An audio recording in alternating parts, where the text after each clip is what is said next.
I want all of you to get up out of your chairs. We stand at the doorstep of the unknown. What is an ocean but a multitude of clouds?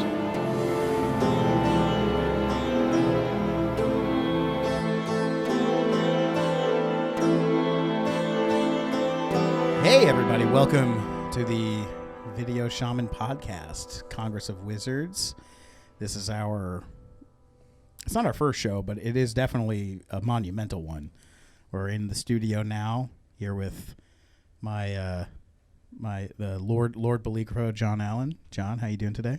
I'm doing well, thanks. AKA, yes, Lord Beligrafo, and now I'm speaking to Lord Master Stash, I believe. Yeah, Lord Stash Master. Lord Stash Master, yes. Alex Lipton, AKA Lord Stash Master. So, yeah, here we are. This isn't the first, but it's the first of its kind, I guess. You know, it's progressing. Last time we did this, it was the first of that kind, and now it's closer to the final form, I'd say. So, this is the dawn of the new Shaman podcast. What do we call it? What do you call it?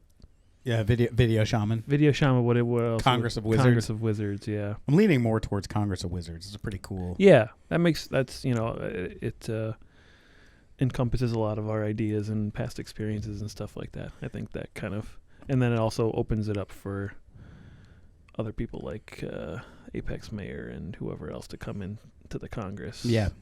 Other wizards. Yeah, definitely bring Tim in here.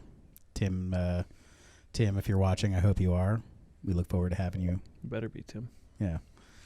Well, it's a wonderful Wednesday, May 12th here in Oceanside, or I don't even know where Carlsbad. Carlsbad. It's last time we got together here, we had a very casual, all around conversation. All sorts of stuff comes up, like school and movies, our life, things that are going on, and it's good to have that. It's good to have our free form, free flowing experience, and we did discuss how our next one, the one we're on now, we should have a conversation kind of around a certain subject, right? So we did have a thought of talking about our good friend and fellow wizard.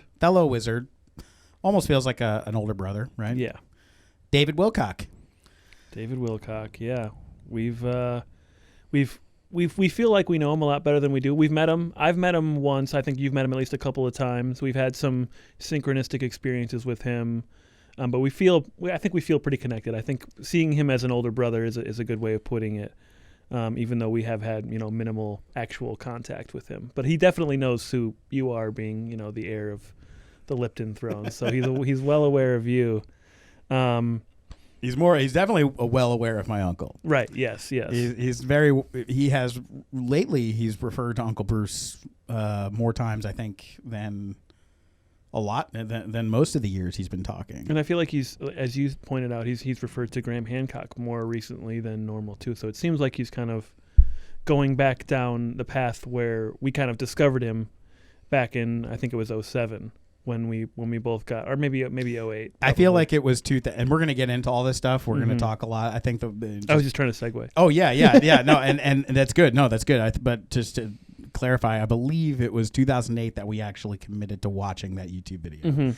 I'll put a link to it in the description here. Yeah. But there was during that time in 2007, as we were going down the rabbit hole, and on other podcasts we've talked extensively about our experience at the house and college and all of that.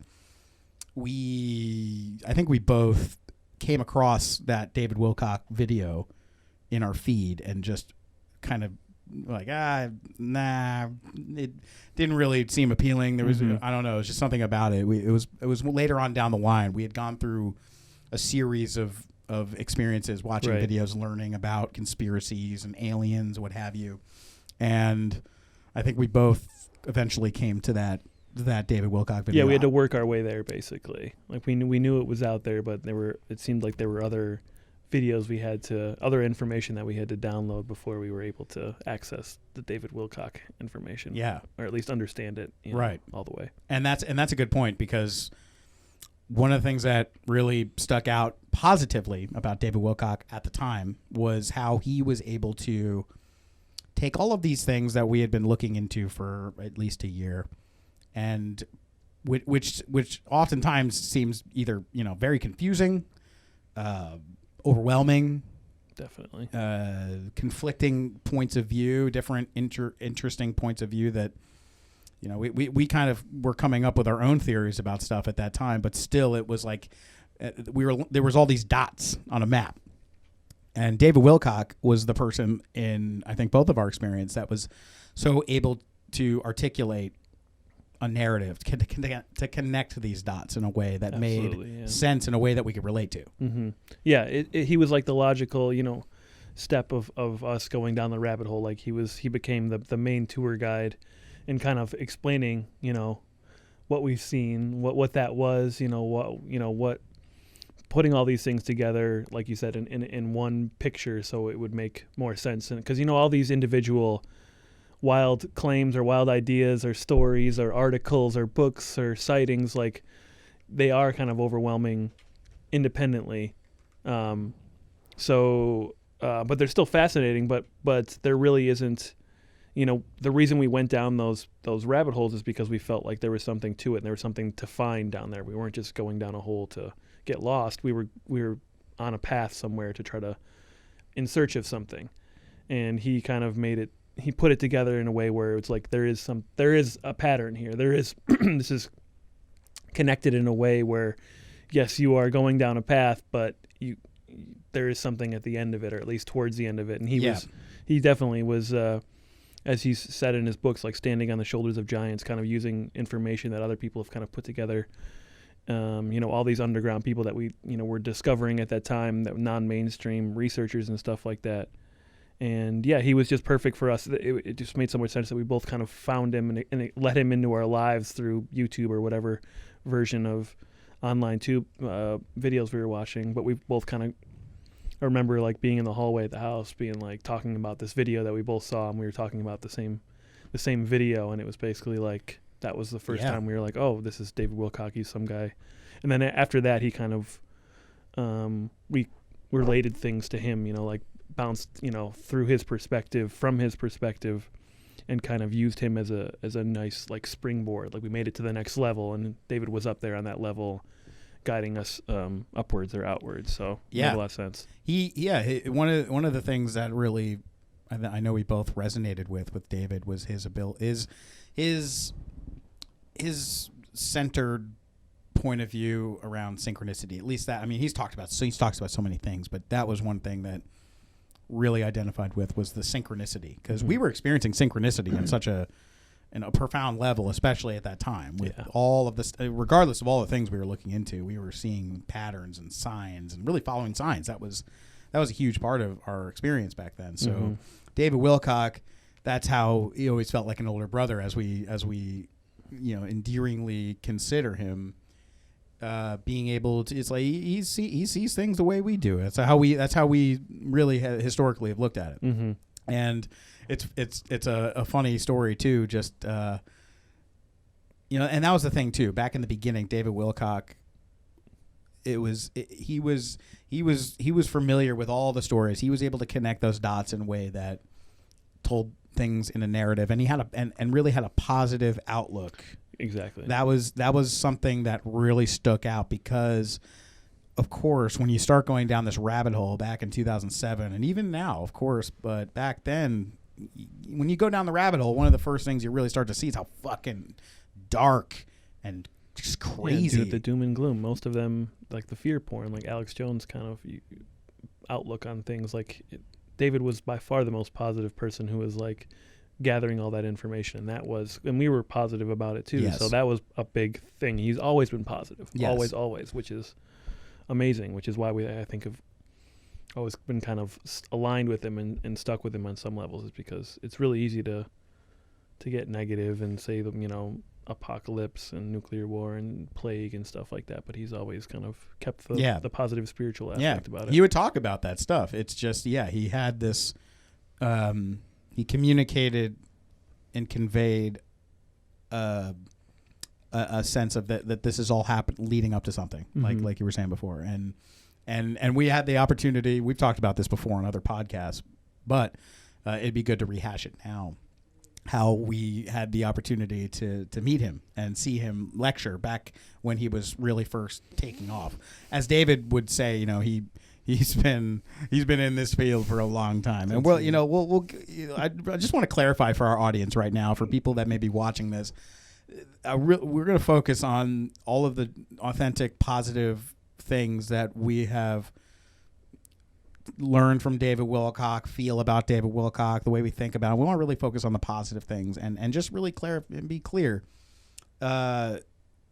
This is we're not throwing shade. This at least I don't want to throw shade on David Wilcock. This I want it to be clear. This is not just like a trash David Wilcock video, even though just as a flash forward, plant the seed. There will be some criticisms. Yeah, there will be. There will be criticisms, but I don't want anyone to. I'm sure there will be people that will misconstrue that. Of course. So in the same way that we, brotherly love, right? Like I give you shit, you give me shit. Like anybody that you know well or feel that you know well, you got to call them out on their shit sometimes, or at least make light of stuff, especially if someone's taking themselves too seriously or whatever. So yeah, exactly. That being said, right? Yeah, we have nothing but love and respect for the guy, but yeah. Disclaimer. Yeah, disclaimer. Disclaimer, because there's an intention with this story that we're going to unfold, and I think it's important also that the reason why we're doing this is because he's there today in this world. Flash forward from 2007 for a second, because we're going to be doing a lot of time traveling throughout this. Let's just be clear. Natural time travel, jumping around a little bit. So today, with the level that conspiracy theories have been exalted to, or the infamous level that conspiracy levels on a population, so many people are into conspiracy theories now. It's worthwhile, and it's important to discuss David Wilcock and our experience with him, and how we feel about him back then and now. He's talking about a lot of things that people are listening to. Back then, when we were listening to David Wilcock, he didn't have the notoriety, I don't think, that he does now. He had not even written any books yet, I think, at the time. I don't think he came out the source field until years later. That sounds right, yeah. So he was still lecturing a fair amount and stuff like that, but he wasn't the main guest at these things. He was like on a panel and shit most of the time, at least when we started getting into him. Yeah, he had not been on Ancient Aliens yet. So this just the context of how long we've been following David Wilcock. I'm sure it's I would consider us old timer David Wilcock veterans. There wasn't any stigma about him. We formed our own opinion about him through watching him and talking about him to each other. So there wasn't like, David Wilcock like shit talking videos, or like reading an article about this guy that was on Ancient Aliens or whatever. There was just like no. The only idea that you got about him was the one that you garnered yourself. So that's kind of where we're coming from. So we just naturally were like, this guy seems like one of us, or we seem like one of him. Right. And it seems like we'd hang out and have a good time with him. That's kind of where it started off. So that's there was no feelings either way. It was just like, this seems like we're in the same, come from the same place or in the same tribe. We were always looking forward to the next David Wilcock video, no matter what. Absolutely. It was article, Yeah, and again, context. This is before 2012, which was a completely different time. Yeah, right. There was this date, this date, which of course there are prophecies. There are. What was it? Good Child or something? Blossom Goodchild. Goodchild. October 14th, 2008. Yeah. There are these arbitrary dates that get set by all sorts of people all throughout time. At this date, this is going to happen. And at that time, we had this cultural date that had nothing to do really with anybody in modern times. This was a remote date set by the Mayans thousands of years ago, right? So there was a sense of foreshadowing, foreboding, Mm-hmm. mystery, wonder, and everybody was taking part of it. And David's message really was building up to that, as a lot of people's were. Mm-hmm. And again, his take on the whole thing was something that we always looked at. So Yeah, it always resonated with us the most, I think. It just out of George Knapp, out of Alex Jones, out of anybody who had like a feeling of what 2012 was going to be or leading up to that. Yeah. We always kind of were in line with Davey. and really like diehard support at times, Mm-hmm. you know. And so okay, so let's get into this how we met David Wilcock story, because this is hilarious. Again, back to the synchronicity. Yeah, we were deep into the synchronicity at that point. Deep into the synchronicity. We were smoking. Finding it everywhere. We were smoking synchronicity every morning. We every were day. smoking and drinking and experiencing synchronicity. Yes, synchronicity land. So we this is 2008.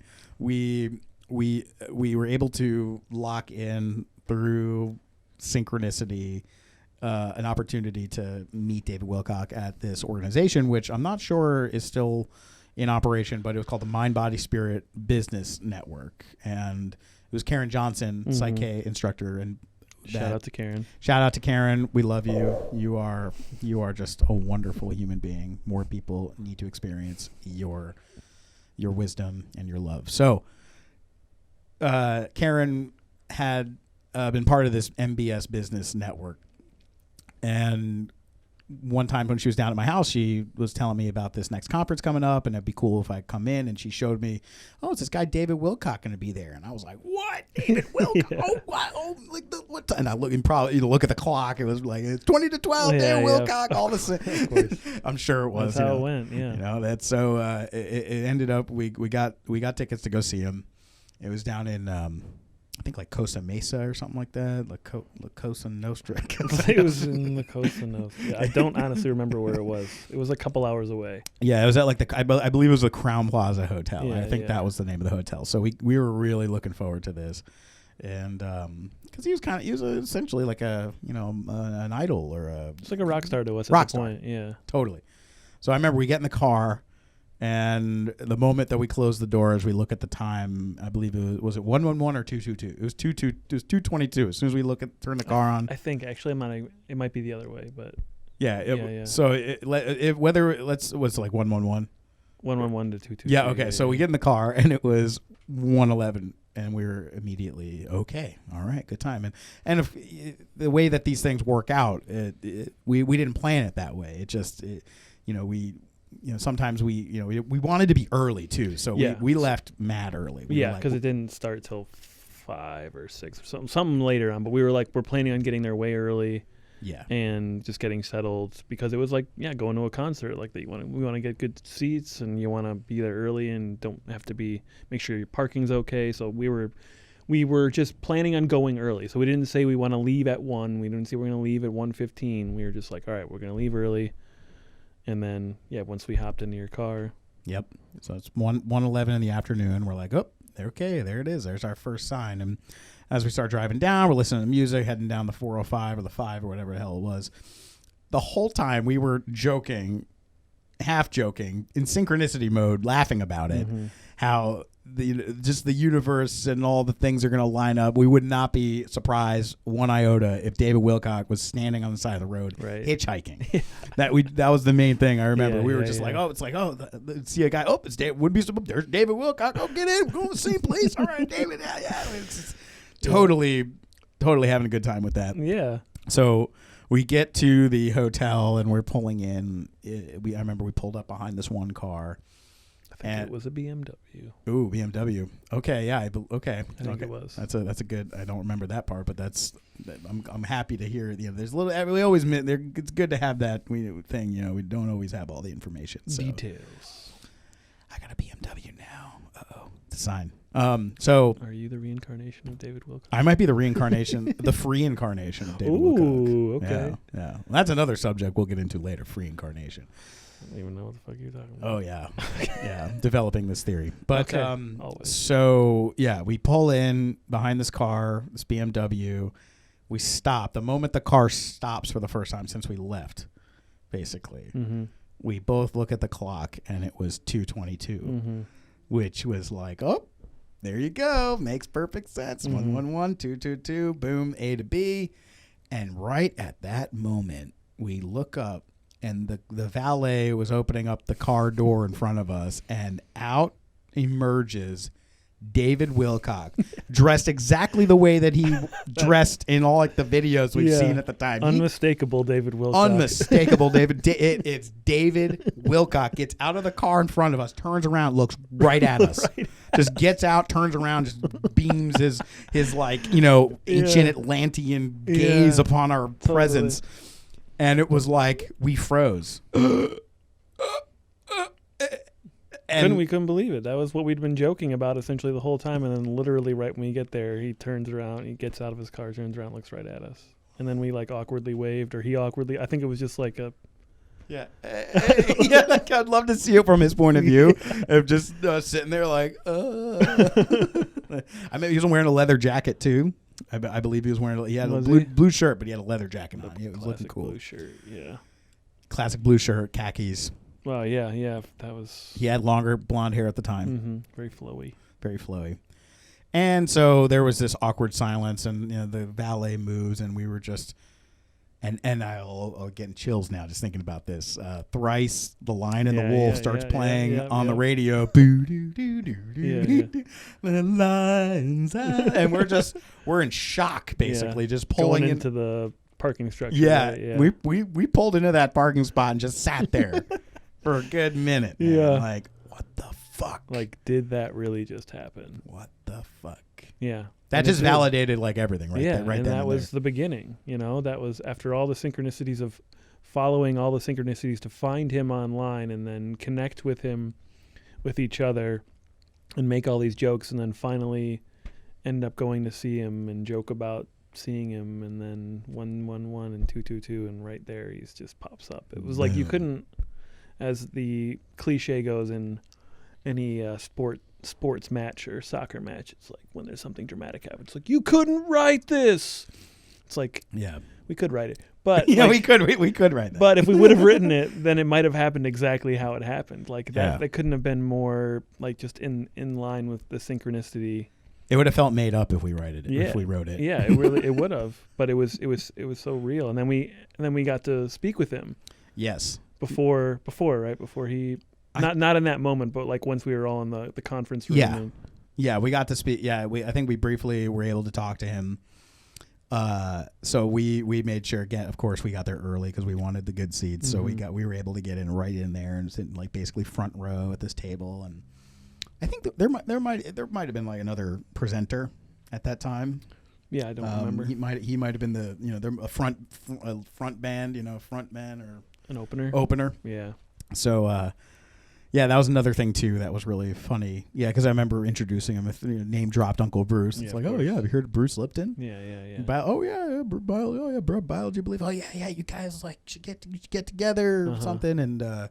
And then while he was talking at some point, he name dropped that again. He's like, Lipton Jr. over here. He mentioned biology belief, and I was like, ooh, like so cool. Yeah. So there was a lot of fanboy action going on there, and he told it was cool because he rehashed a lot of things that he's talked about in the videos, but also, as he does, gives a in-person live time-specific analysis of things that are going on leading to that. So it was great. It was a really good presentation. Yeah, it was a great experience. Yeah. And then I saw him again another time after that, where he spoke with this guy. His name is Robert Parada, who I eventually met at an Uncle Bruce conference again years later. And this guy, Robert Parada, was like, I'm like, Robert Parada? And I'm like, where do I know that from? It's like, he wrote the book that's like the DNA, the blueprint, alien DNA blueprint or something. Like, oh, yeah. Divine Blueprint, it's called, Robert Parada. So, again, just time-traveling synchronicity land. But yeah, that was really great. That was the high. I think that was the almost like the peak, or we're on. I would say the peak of the David Wilcock, and then from that point on, there was just kind of a wavering, plateau with that in the sense that we just he didn't really come out with new content all the time. No, he had new articles every few months. It seems like he would write articles. Yeah, and they were kind of pertaining to things that have happened in the media or something like that. So they were like kind of updates on, what's really happening in reality. It was like you'd see all this stuff, on the news or yada yada yada, like the normal mainstream stuff, and then he'd come out with an article like deciphering everything. Yes. All right, well, this is really what happened, and that earthquake over there was an underground base thing, and like decoding all of these mainstream media things. So we would just kind of wait for his updates on that level. But yeah, it was kind of like you said, like a plateauing of we were just kind of we still like obviously appreciated him and liked him a lot, and then of course that was like still building to 2012. Still building, yeah. And I mean, the vast majority of what he talked about were these historical situations, like you said, deciphering historical situations with all of this other information, like the Philadelphia experiment, right, the Montauk Project, the Law of One material, the raw material with the Law of One, the alien stuff, talking about the benevolence of aliens, and his perspective too, really just being able to articulate things in a way that, I mean, he's a very smart guy. He was able to articulate a lot of this conspiracy stuff in a way that,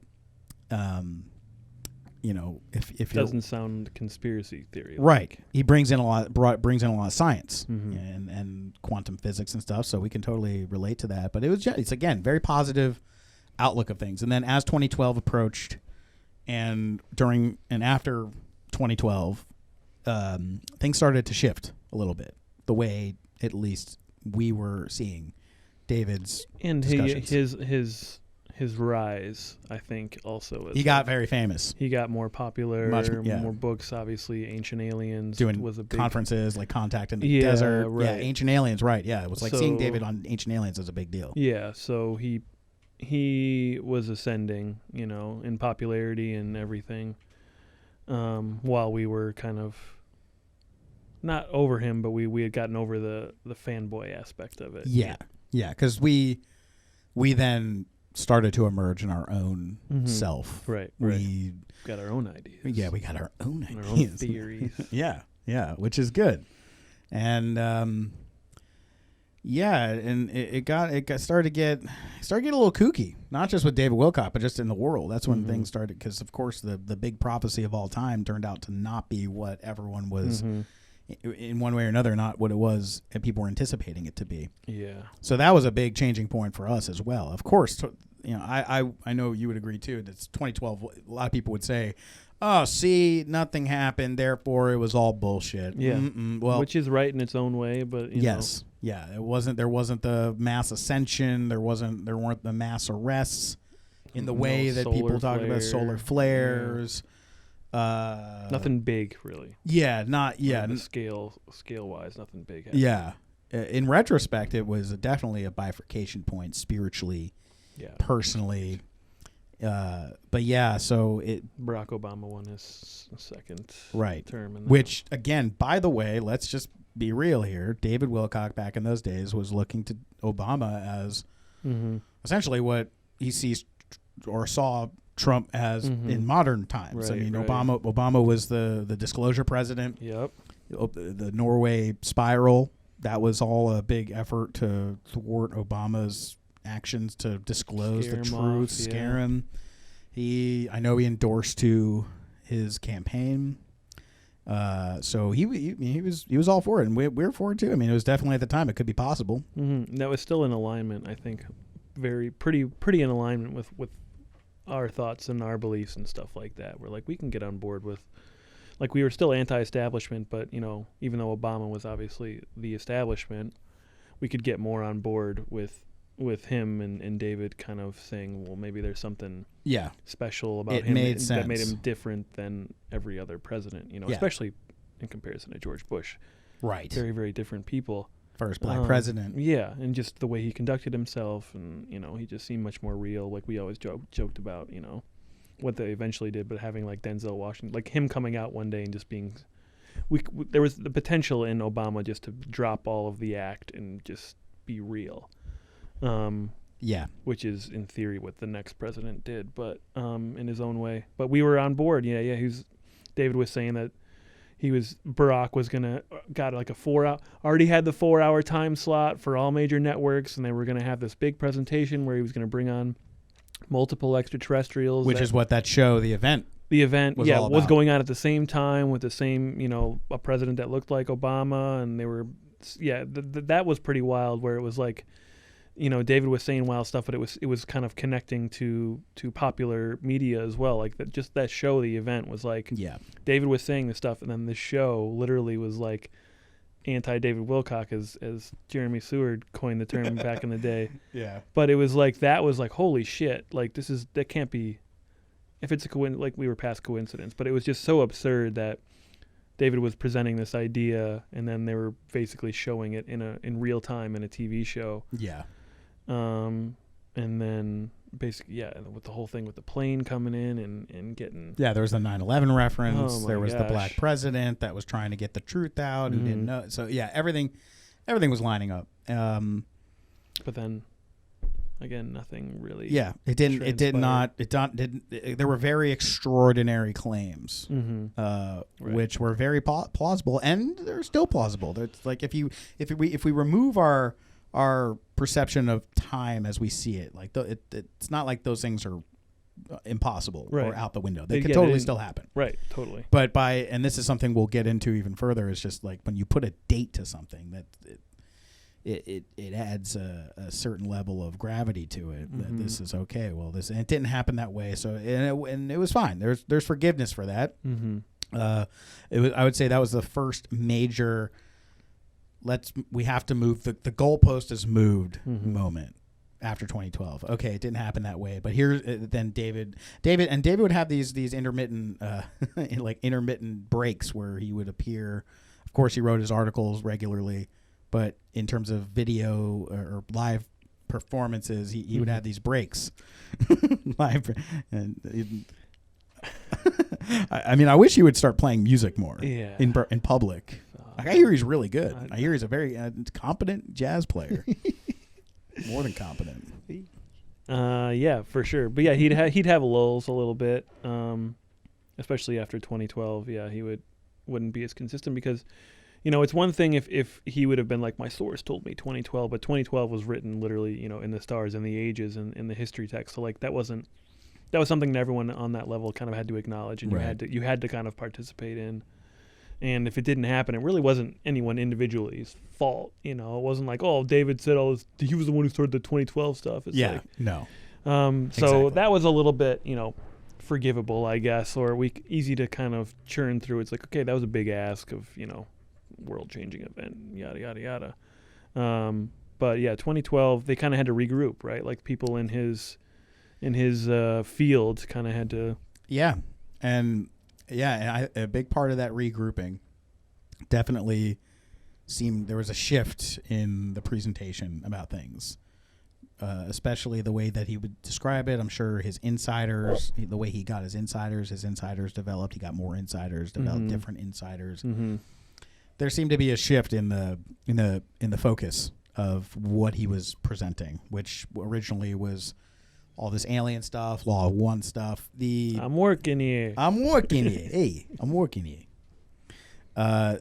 It shifted much deeper into the conspiracy. I remember reading an article back during that time that he wrote, where it turned into this. Okay, well, there's these evil, dark, but evil, malevolent, alien guided people at the top in the elite structures of all the governments and the media and blah, blah, blah, that were perpetuating this system of horror in the world, which is absolutely true. I mean, there's nothing disputable about that, I think, but it shifted his attention from the positive side. It was much more like, I've got insider sources that are telling me that there's going to be these mass arrests, that everyone's going to get locked down. So there was still this positive attitude of, the bad guy, there's good guys and bad guys. Yeah. But we're going to focus on the bad guys now because we need to light the fire under their ass. Yeah. Bring more attention to them and expose them, right? Like that's the whole thing, is bring them, get everybody on the same page about it, and that's the best way to bring them. You can't bring them down secretly. I mean, I feel like that's what they've been trying to do, but I think maybe David saw part of his mission is that, like, he needs to get the masses on the level too. You know, expose them and get people open to these ideas so that, you know, the momentum can build from the inside and the outside. And then if when things happen, people can know what's happening. Because if nobody knows what's happening, all of a sudden it's like, oh, 400 people got arrested in D.C. and taken under cloaks, and we don't know who they were. They were taken out of the Capitol building. Like, that could be scary either way, obviously. But I think David was kind of trying to lay the groundwork for, like, if stuff like this happens, this is what's actually happening. Yes. It's not the cabal coming in and taking out the good people. Yeah, there was this alliance. It was that began the narrative of alliance versus cabal. Mm-hmm. The white hats working on the inside. Yes, and it all made sense. It was just, and then also there was a shift in his even the language that he used. I thought with using a lot of military jargon, and code words, and like, I don't know. I mean, David Wilcock's a lot of things, but I don't know if he's like a military expert. Right. I'm sure he's researched a lot. I'm sure he's read like at least 900 books on the military. Probably from when he was 14 to 17. Yeah, somewhere in he's read so many books, dude.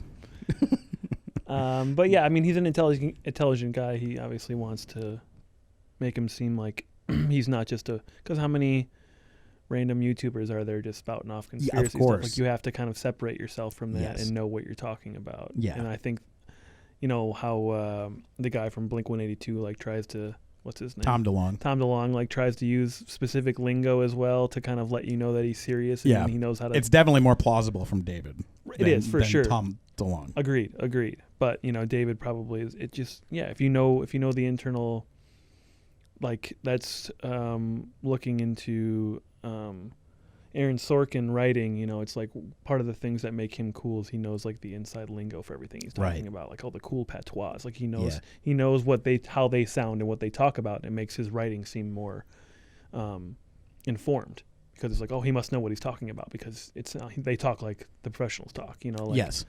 So I think David tries to kind of bring that to his credibility too, like, you know, talking to these insider people, and this is how they talk, and this is what they refer to this as, and so therefore that's what I'm going to refer to it as. Yes. So. And things started to just get really nutty overall, because after 2012, there was a lot. Everyone was in the mystery, who knows what's going to happen, but there's a potential, and a lot of things seemed to align. But after that, there was things started to diverge. Yeah, because there wasn't that main focus. Right. There wasn't the 2012. Now it's just kind of like, oh well, there's about 1,000 things that could happen. Yeah, now. and really there was a plausible deniability for maybe that's not the right word, but there was a plausible explanation for the whole thing happening for anybody, even if you weren't into this stuff and you just briefly heard about 2012 on like the History Channel. Right. Before it happened, it's like, well, so, you know, we don't know. It hasn't happened yet. So so it could happen. We don't know. It could be solar flare, blah, blah, blah. But then once it was over, it was like, it was much easier to dismiss in general anything that people were talking about. So, but there was still that momentum of that crowd conference, contact in the desert, whatever, groups of people discussing this stuff. So there was still that, okay, well, there's still some wiggle room. Yeah, with all this stuff that still could happen, but then there seemed to be alliances formed, divisions being had. I think one of the tribes and cliques for sure. The big one that seemed to really happen almost right away was David Wilcock and Stephen Greer. Stephen Greer was much more still to this day is a very strong advocate of how extraterrestrials are actually like just benevolent. The idea of bad aliens, good aliens and bad aliens, the way he would describe it is something along the lines of how that is really just a projection of our illusion of separation, and in fact aliens are much more evolved than that. So they're beyond good or bad. They're beyond good or bad. Whereas David Wilcock was going down this path that there are good aliens and there's bad aliens, and the bad aliens are the ones that have been doing all the evil shit in the world. Yeah, they're responsible for all the bad stuff. All the bad stuff. Yeah. I don't even think he was really talking about reptilians much before 2012. I don't recall. So I don't know. I'm sure he was, but at least that's not what we were looking at. at the time. Yeah, And that was honestly one of the conspiracies that after going down all the conspiracies, reptilians was like one of the last ones I looked at. Yeah. And he honestly considered. That was out there. That was on the outskirts of. Even for us. Even for us. Yeah, that was like the joke one. That was always like, oh yeah, but the reptilians, Right. We could go. You and I could go to a level, but we couldn't, with good faith, accept that on some level. I'm sure there's a lot of things in your psyche that just don't want to accept that and stuff like that. But also, of course, because it's an extreme conspiracy. Yeah, and really it provokes, ultimately it just provokes fear. Exactly. Which if you get down into that conspiracy, they thrive on fear. So Right. why even bother putting your energy into that when you're only going to be feeding it even more? Exactly. It's like, what are you going to do with that information? Yeah. It doesn't serve you at all. It doesn't really seem to serve you. At least not to like indulge on it. But you understand why people would talk about it because, fear sells like sex sells. So yeah. God bless you. God bless you. Oh, thank you. Pardon me. Hey, God bless you. Oh, Bob bless me. So yeah, I mean that could be like the boogeyman. Like that's always a good thing to have if you're in that realm and you're trying to sell books or you're trying to get clicks or you're trying to get views. I think that's why I watched Alex Jones for a long time because there was that fear porn aspect about it. And it was like I want to hear about the scary stuff. I want to know what's right around the corner. I want to know how fucked up this is and how close this came to having a bomb explode in New York City or in Chicago or like another terrorist attack. Like all these things, it was like feed me because I want to know how scary the world is. And I think that's part of the reason why some people like bringing up the reptilians and stuff like that because it is so foreign and alien and abstract and scary that it's like, well, what can you really do if they're 12-foot lizard beings that can manipulate you with their mind and they're controlling the whole world? It's like, how do you beat that anyway? So there was just no reason to go down there unless you wanted to feel that fear. And it justifies all the horror in the world. There's that big question. True, right, a lot of people that are questioning God or spirituality will say like, kids dying of cancer, like what kind of God would do this? Mm-hmm. If God's like, what kind of God would do this? How do you explain all the horror and terrible things in the world? Right. And then reptilians are a perfect answer. It's like, well, there are these like 18-foot tall horrible creatures that we have been programmed to perceive of a threat outside of ourselves, and boogeymen are just a natural progression of that thing. True, it's like, well, and it really comes down. It's like, well, what if the boogeyman was real? Yeah. So and then it's so yeah. So and then David really went hard in the paint on the dark side of conspiracies. I thought it's like, granted, and then eventually he got onto Gaia TV. Mm-hmm. And Corey Goode with Corey, stuff. and Corey Goode stuff. So he was still doing a lot of the things that I personally liked. I mean, I like that plateau for David. I mean, there was a little bit of a dip when he started getting in more deeply into the conspiracy stuff. I personally was much more interested past a certain point in higher consciousness, evolution of spirit, community, extraterrestrial information, that type of stuff. Mm-hmm. But once the conspiracy of government cabal versus the alliance and the insider sources of what's happening with the NSA and the CIA, and that was much more in the earlier years of our conspiracy, like 9/11 and the Pentagon and all that shit. It was, it's like it's more real than we care to imagine, but that's not what I think we really focused on. No, that was just to get us interested, basically. Like show us that there's something going on and then take us down to the spiritual stuff, the extra dimensional, the consciousness. And that's always, I think, what resonated for us more. So when things started going darker or scarier or whatever, it was kind of like, that's not what, that's not the reason we're looking into this stuff, really. Acknowledge it. We acknowledge it exists, but it was not the main point of focus. No. So there was still like, it's like, when David talked about it, it's like, okay, that's happening.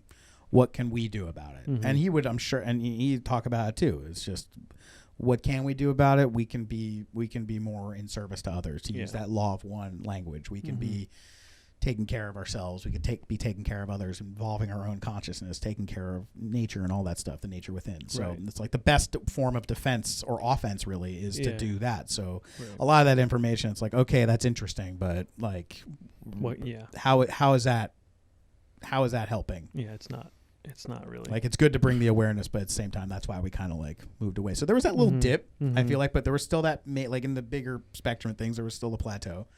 Well, and then also that's about the time when I moved back to Milwaukee. So it obviously helps that when we lived together, when we were close, we would easier to have conversations. Obviously, that would kind of pique our interest, or like bring the interest back up, or at least stay on top of what was happening. But me moving back to Milwaukee, a couple thousand miles away, I think at that same time, in 2012, in 2013, also was like alongside the not the disinterest, but the lack of persistent interest in David's stuff. So we kind of like went away from him for a little bit, or just wasn't as focused on what he was doing for a while. And then I don't really remember what happened. I don't know if anything really went on in like I don't remember 2014 to 2016. So that was around the time. I mean, yeah, it's all a blur, man. Yeah. I just remember, in regard to David Wilcock, there was a moment for me that it was a punctuation moment for me in my attitude towards how I felt about him. Of course, and still, even to that point, he was always, we weren't the fanboys at that time, but we still were very interested in what he had to say. When he came out, there was a rapport there. It was when there was a Coast to Coast call with George Norrie, and George was on with some, I don't even know who he was on the call with, but then out of nowhere, George is like, sorry to interrupt the conversation, but David Wilcock is on the line, and he sounds urgent. We need to bring David on. Like, oh, really? Okay. And David was so upset. He was very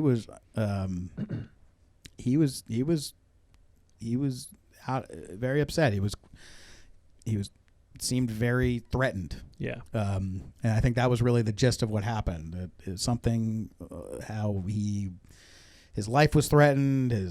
I don't know if it was his car was compromised. He was really worried about his safety. He was shook. That's the word. He was really shook. And that was shocking. Yeah, and shocking to hear that. Like hard crying on live air because he seemed like he was scared.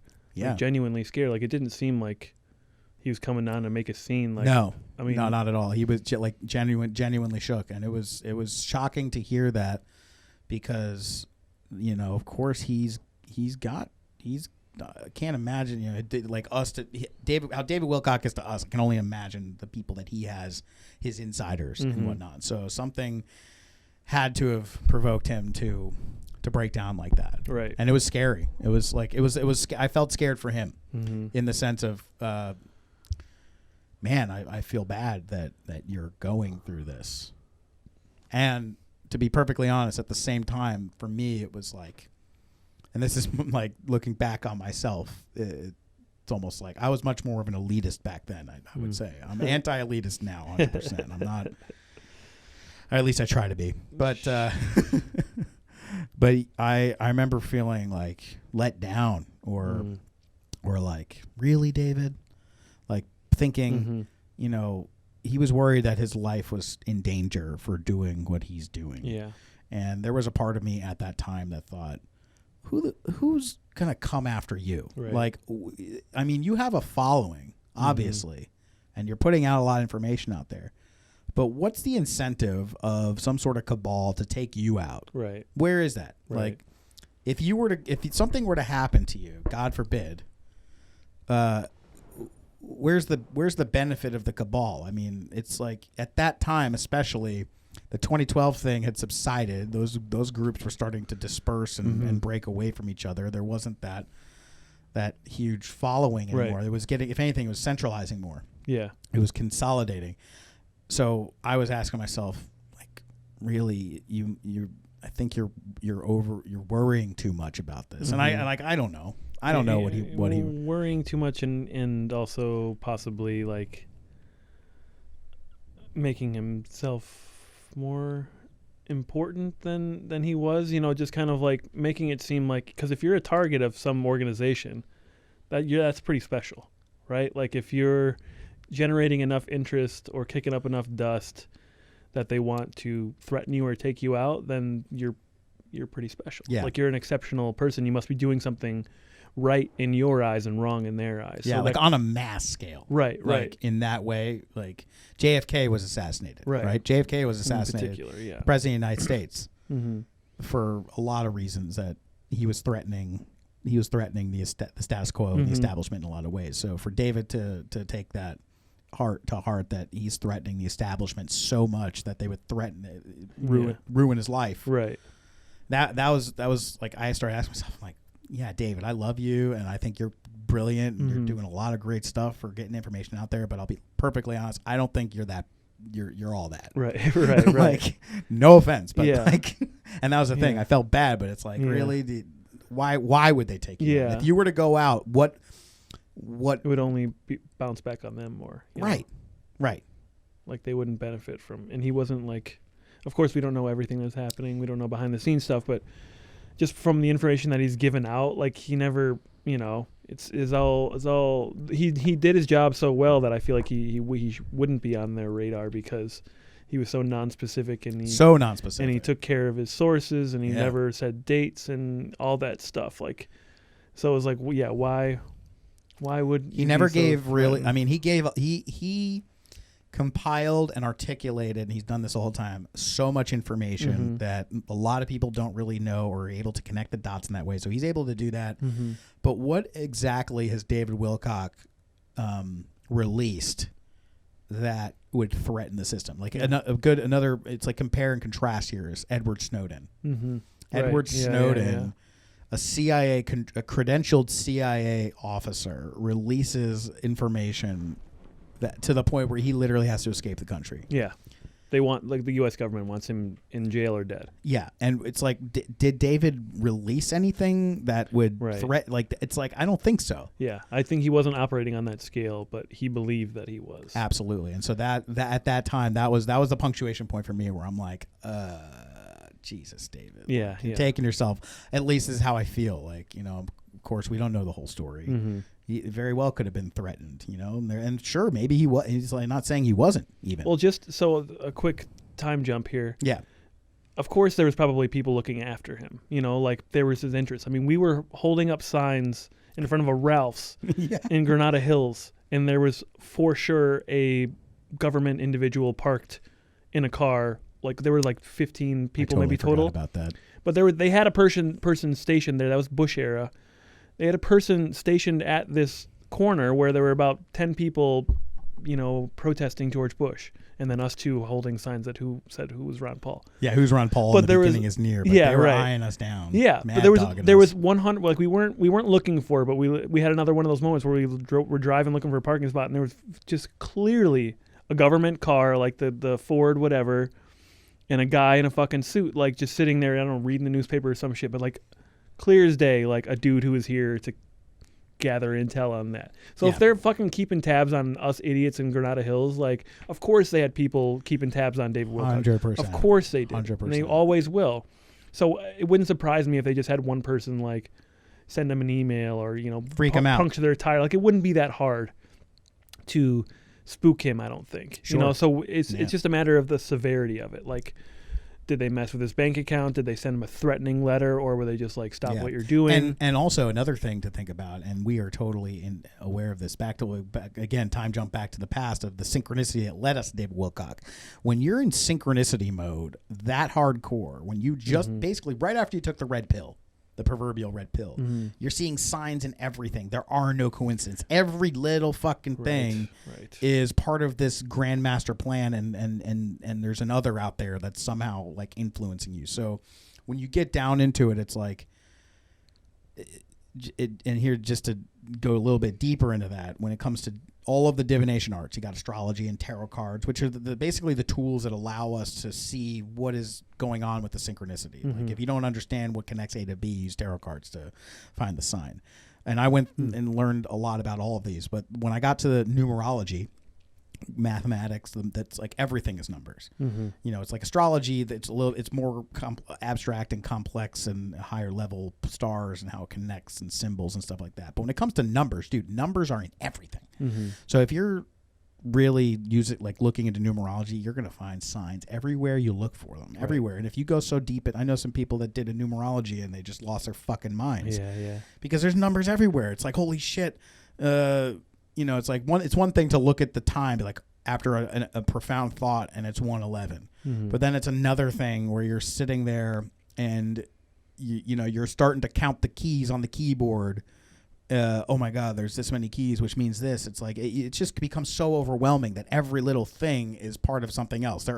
In other words, you're so deeply entrenched in the matrix that you can't live your life. Right. Yeah. Like, you're looking trapped by it, basically. You're trapped. So if something happens to your car, that absolutely could be shit happens to your car. Mm-hmm. You know, like. Yeah, I've gotten flat tires before, running over nails in the road, but yeah, but was it? If you were deep into it, yeah, that was who put that nail there.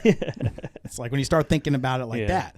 So that was starting to think like, man. But also, just because you're paranoid doesn't mean they're not after you. Exactly. So there's got to be a healthy balance to the paranoid. You don't want to be too paranoid, right? And when you're healthy skepticism, healthy paranoia. So with David, he wasn't healthy. Not in that realm. Yeah, and it's like Alex Jones as well. Like, you know, every little fucking thing is caused by something else. Yeah. You start getting super paranoid. But that's what naturally happens when you spend your life looking for the signs and looking for... Well, musicians who are deep into it, they hear music and a door opening and a bird and me squeaking, tying my shoes. Like, that's, you know, when you get to that level of anything, you can hear it and see it in everything. So of course, numbers are everywhere. So if you're looking that hard for something, you're gonna find it, right? Yeah. Like that's the thing about non-conspiracy theorists say about conspiracy theorists. It's like if they want to find something, they're gonna find something, and they're gonna point that to here and say, look, this proves this. Look, confirmation bias. Yeah, exactly. So of course that's gonna happen. Yeah, and it's not as simple as just one, you know, yes or no. There is that gray area. Yes. So there are things going on, but then there also are regular everyday things. There are other things going on in other worlds, or like other people's realities that just kind of overlap into yours. Of course, like everything is connected, but there's like waves that'll hit the rocks over here and then hit you in the face over there. It's not because you did something; it's because that wave had something going on over there with those rocks, right? And you were just, you know, it was just kind of what's it called? Collateral. Your collateral. You could be like spiritual collateral damage sometimes. Yeah. You know, like everything happens for a reason, but sometimes you're not the main reason, right? Like you're a co-star or you're a third or fourth main actor in the show. It's not always about. It's not always you. It's not always about you. It's a work co-creating. It's not always about only you. Yeah, absolutely. And there are bigger things that come in. It's almost like when you're on you're listening to a radio, you're tuning the station, you pick up frequencies. But it's almost as if when you take the red pill, so to speak, you go down the rabbit hole or you have that experience, you start to widen your bandwidth to receive more of the radio frequencies. So instead of just listening to one frequency of one song, you start listening to multiple songs at once. And it can reach to a point where you're listening to so much at once, it's just completely overwhelming. You can't hear anything. Yeah. You can't hear Static. a goddamn thing. Mm-hmm. So... And that's one of the pitfalls of the whole movement and the red pill concept. It's like you just take the red pill. It's not the solution to shit. If anything, it's like the Oracle said. You didn't come here to make that choice. That was just a default. That was made before you got here. We're just living out the effects of that, and we have to understand why that happened. So it's really about deprogramming. Anyway, so it got to a point with David where like, okay, didn't stop listening to him, but definitely pumped the brakes a little bit. Yeah. Like, okay, you know, it started to poke a little bit more fun at him. Yeah. We it moved into a different realm, I think, for us. More of a friendly realm, less of a, like, he became less of a rock star and less of a person on a pedestal for us. Yes. Not that we rose or that he fell. It was just, it seemed like, you know, the relationship changed. The relationship changed, exactly. And then, of course, the big change that I wasn't even. So when I was in the matrix of Milwaukee, which is what I call it from 2013 to 2021. I got lost and forgot about spiritual stuff and wasn't really. I had my moments of like reading some channelings for a couple of weeks and like Salusa or Matthew, I forget, but like just like moments, and then I would forget about it and kind of go away from it. So I wasn't really keeping up on David Wilcock. Maybe every 16 months I'd be like, oh, divinecosmos.com, anything new? Yes or no, and then I'd read it, but that would be it. So it was my interest was very distant at that point. And then, when we were talking, maybe it was during one of our when we started doing podcasts in 2015 or whatever, 16. I think it was after Trump. 17. 17. So after Trump was in there, like I wasn't keeping tabs on any of this stuff. I knew that, of course, I didn't want him to be president, but I didn't vote. And then you told me that David was like a supporter of Giuliani. I think that was the first thing that you told me where I was just like, wait, what? He's like, yeah, he's like saying Giuliani's like on the level or something like that. Yeah. If you would explain where you got to that. But from being away from David for a while and then all of a sudden coming back into it, hearing that he's saying Rudy Giuliani's on our side, then I was just like, whoa. So Alex had to kind of brief me on the situation, and then that's kind of... Because I was following him the whole time. Yeah. That like during that time when you were in the Matrix, in the Milwaukee Matrix. Yeah. I mean, of course, we're all in the Matrix. And yeah. I was in the Crestone Matrix at the time. Yes. Yeah, because that was when he was on Gaia TV. Mm-hmm. He was syndicated on...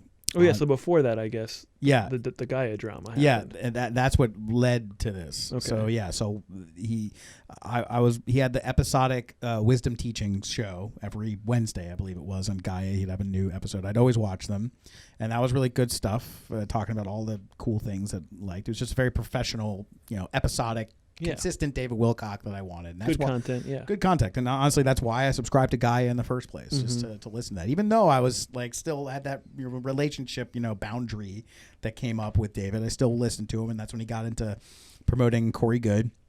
And I was like deep into that at the time. That was super interesting. I mean, it was like fascinating stuff. Yeah. Right? And it's still fascinating, the story, just because Corey Goode is a questionable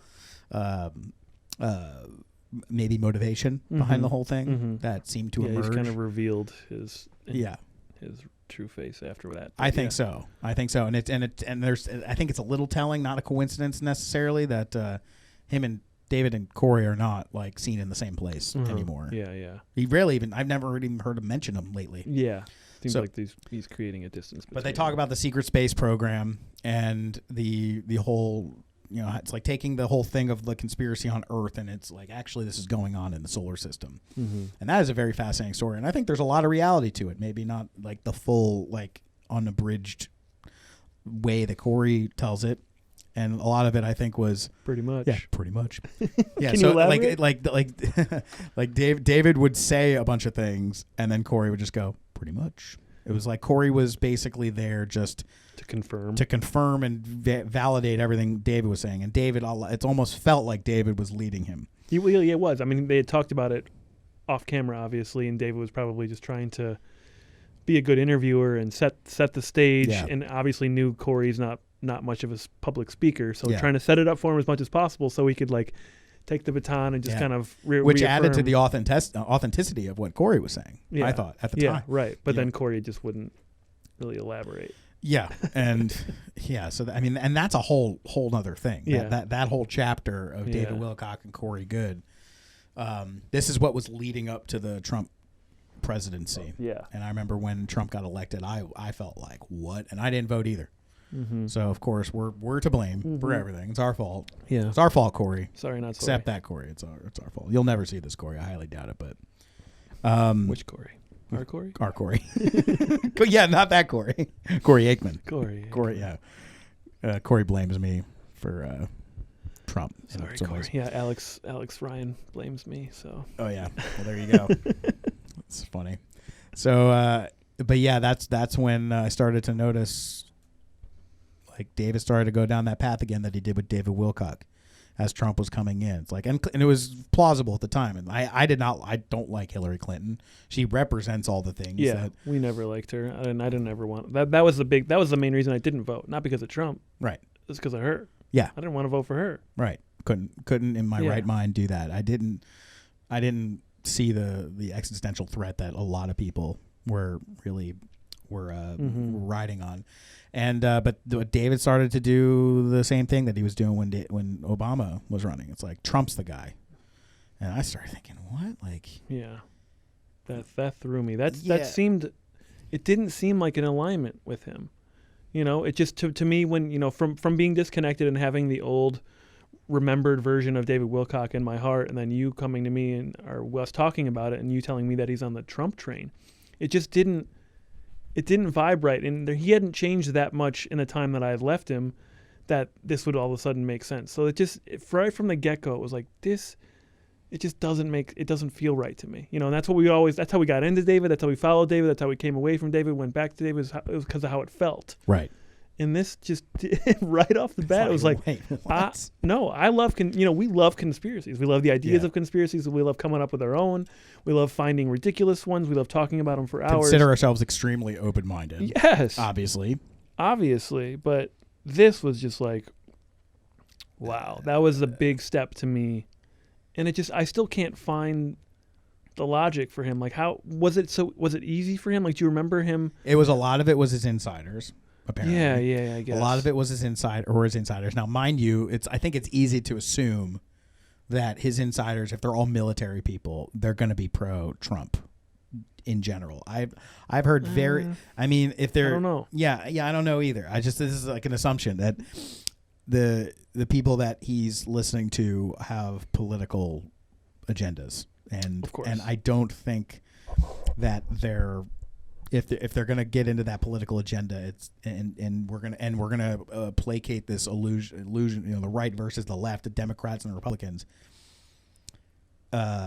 The Democrats are representative of the deep state because, of course, when Obama ran in the beginning, Wilcock was for him. But then by the time Because he Obama was seen as like an outsider Right. kind of at the time. But then, like, on a real level, by the time that Obama left, he absolutely represented the deep state, 100%. Yeah. Like, you know, all the wars, all the lies, you know, it's like, we stand on that. It's like False promises. false promises. Yeah. It's like, okay, well, you know, however you want to play it, compromise, part of the plan, whatever. Of course, yeah. All that. So it's like, okay, well, the Democrat, like, I'm just imagining and speculating what his insiders might think if they're in the military mindset and everything. The right wing has always been much more pro-militaristic outwardly. Democrats also are war hawks, like Hillary Clinton and everything. Yeah. But it's just like, and that's the thing. It's like this all started to get so murky and confusing because I thought we were on this perspective that like all on the same page, that like they're all fucking in on this. Yeah. If you get to that point, I don't care who you are, you're in on it. Yeah, right. Republican or Democrat. Yeah. And especially because the last Republican president was George Bush. And of course, David Wilcock was anti-George Bush. Yes. Like, big time. Like, they had the cabal of the Bushes and the Clintons. Like, he was seeing all that as the same thing. So Republicans were always bad guys for sure. Yeah. And then, there was that glimpse of possibly Barack Obama being a good guy. But, like, so going from, like, for sure, Dick Cheney, these guys are the bad guys, to the very next Republican president being the good guy, the savior. I understand it was because of he's an outsider and he bought his way in and he didn't need to take any shady money, but it was such a big jump for me. Yeah, but then it's like Trump is shady money. Yeah, right. In like, is there any denying? And so David would always. So this is where we start segueing into. Okay. So this is definitely the segue point. Like, and David, we love you. We absolutely love you. We please. Yeah. We don't mean to troll you. We're not trolling you. Yeah. I would never want to troll you. Troll. I don't want to hurt your feelings. Yeah, we're gonna talk about you like you're in the room. Okay, we're gonna have that respect about it. Yes. We'd like to have a conversation in the room where we can Yeah. say the things we're gonna say. Yeah, and then we have said we would love to compliment you Yeah. too. But with all that being said, shit gets weird. Just can't get on board with this. And Or what were we saying? Yeah. So okay. So but you brought it up where I mentioned to you that he's like supports Giuliani, like Rudy Giuliani. Yeah. And what's his name? Lindsey Graham, or all these guys were somehow That in the other alliance. lawyer. Yeah. Yeah, they're in the alliance. And I was on my way to Canada with my dad for the Sundance ceremony. And Contact in the Desert was happening at the same time. And you were... And I think it was actually, we knew Contact in the Desert was happening.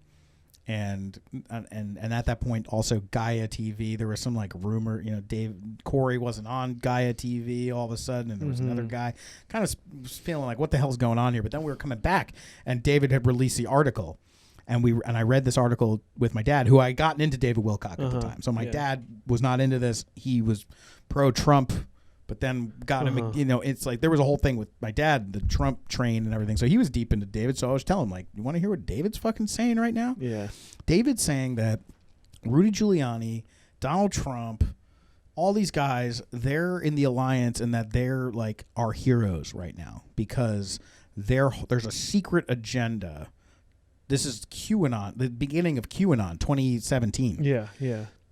Which I wasn't really privy to, but he started mentioning QAnon a lot. Like he was mentioning you were QAnon. probably the first one to tell me about it. Yeah, like he was mentioning this thing QAnon, and I was, and just it again back to, it didn't feel right. It just the fact that he was saying that Donald Trump and Rudy Giuliani are in the alliance. He's been talking about the alliance versus the cabal for years, and now he's saying that these guys are in the alliance. And all of a sudden, I just was like, "What? Yeah, the alliance? Really? Like Rudy Giuliani, like the face of the bad side of 9/11, basically. Like that was like the big story for a long time. Obviously, was 9/11, and Rudy Giuliani is like the face of the lie, basically, walking around, leading everyone around, like Yeah, photo opportunity. The government will save us and Patriot Act and all this shit. Like him and George Bush were the face of that.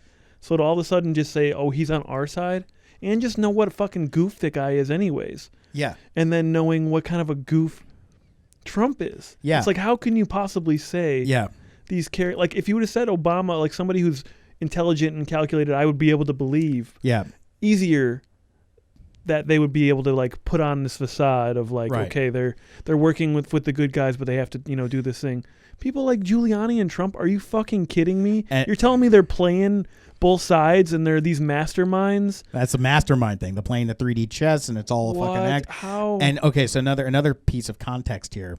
So this was summer of 2017.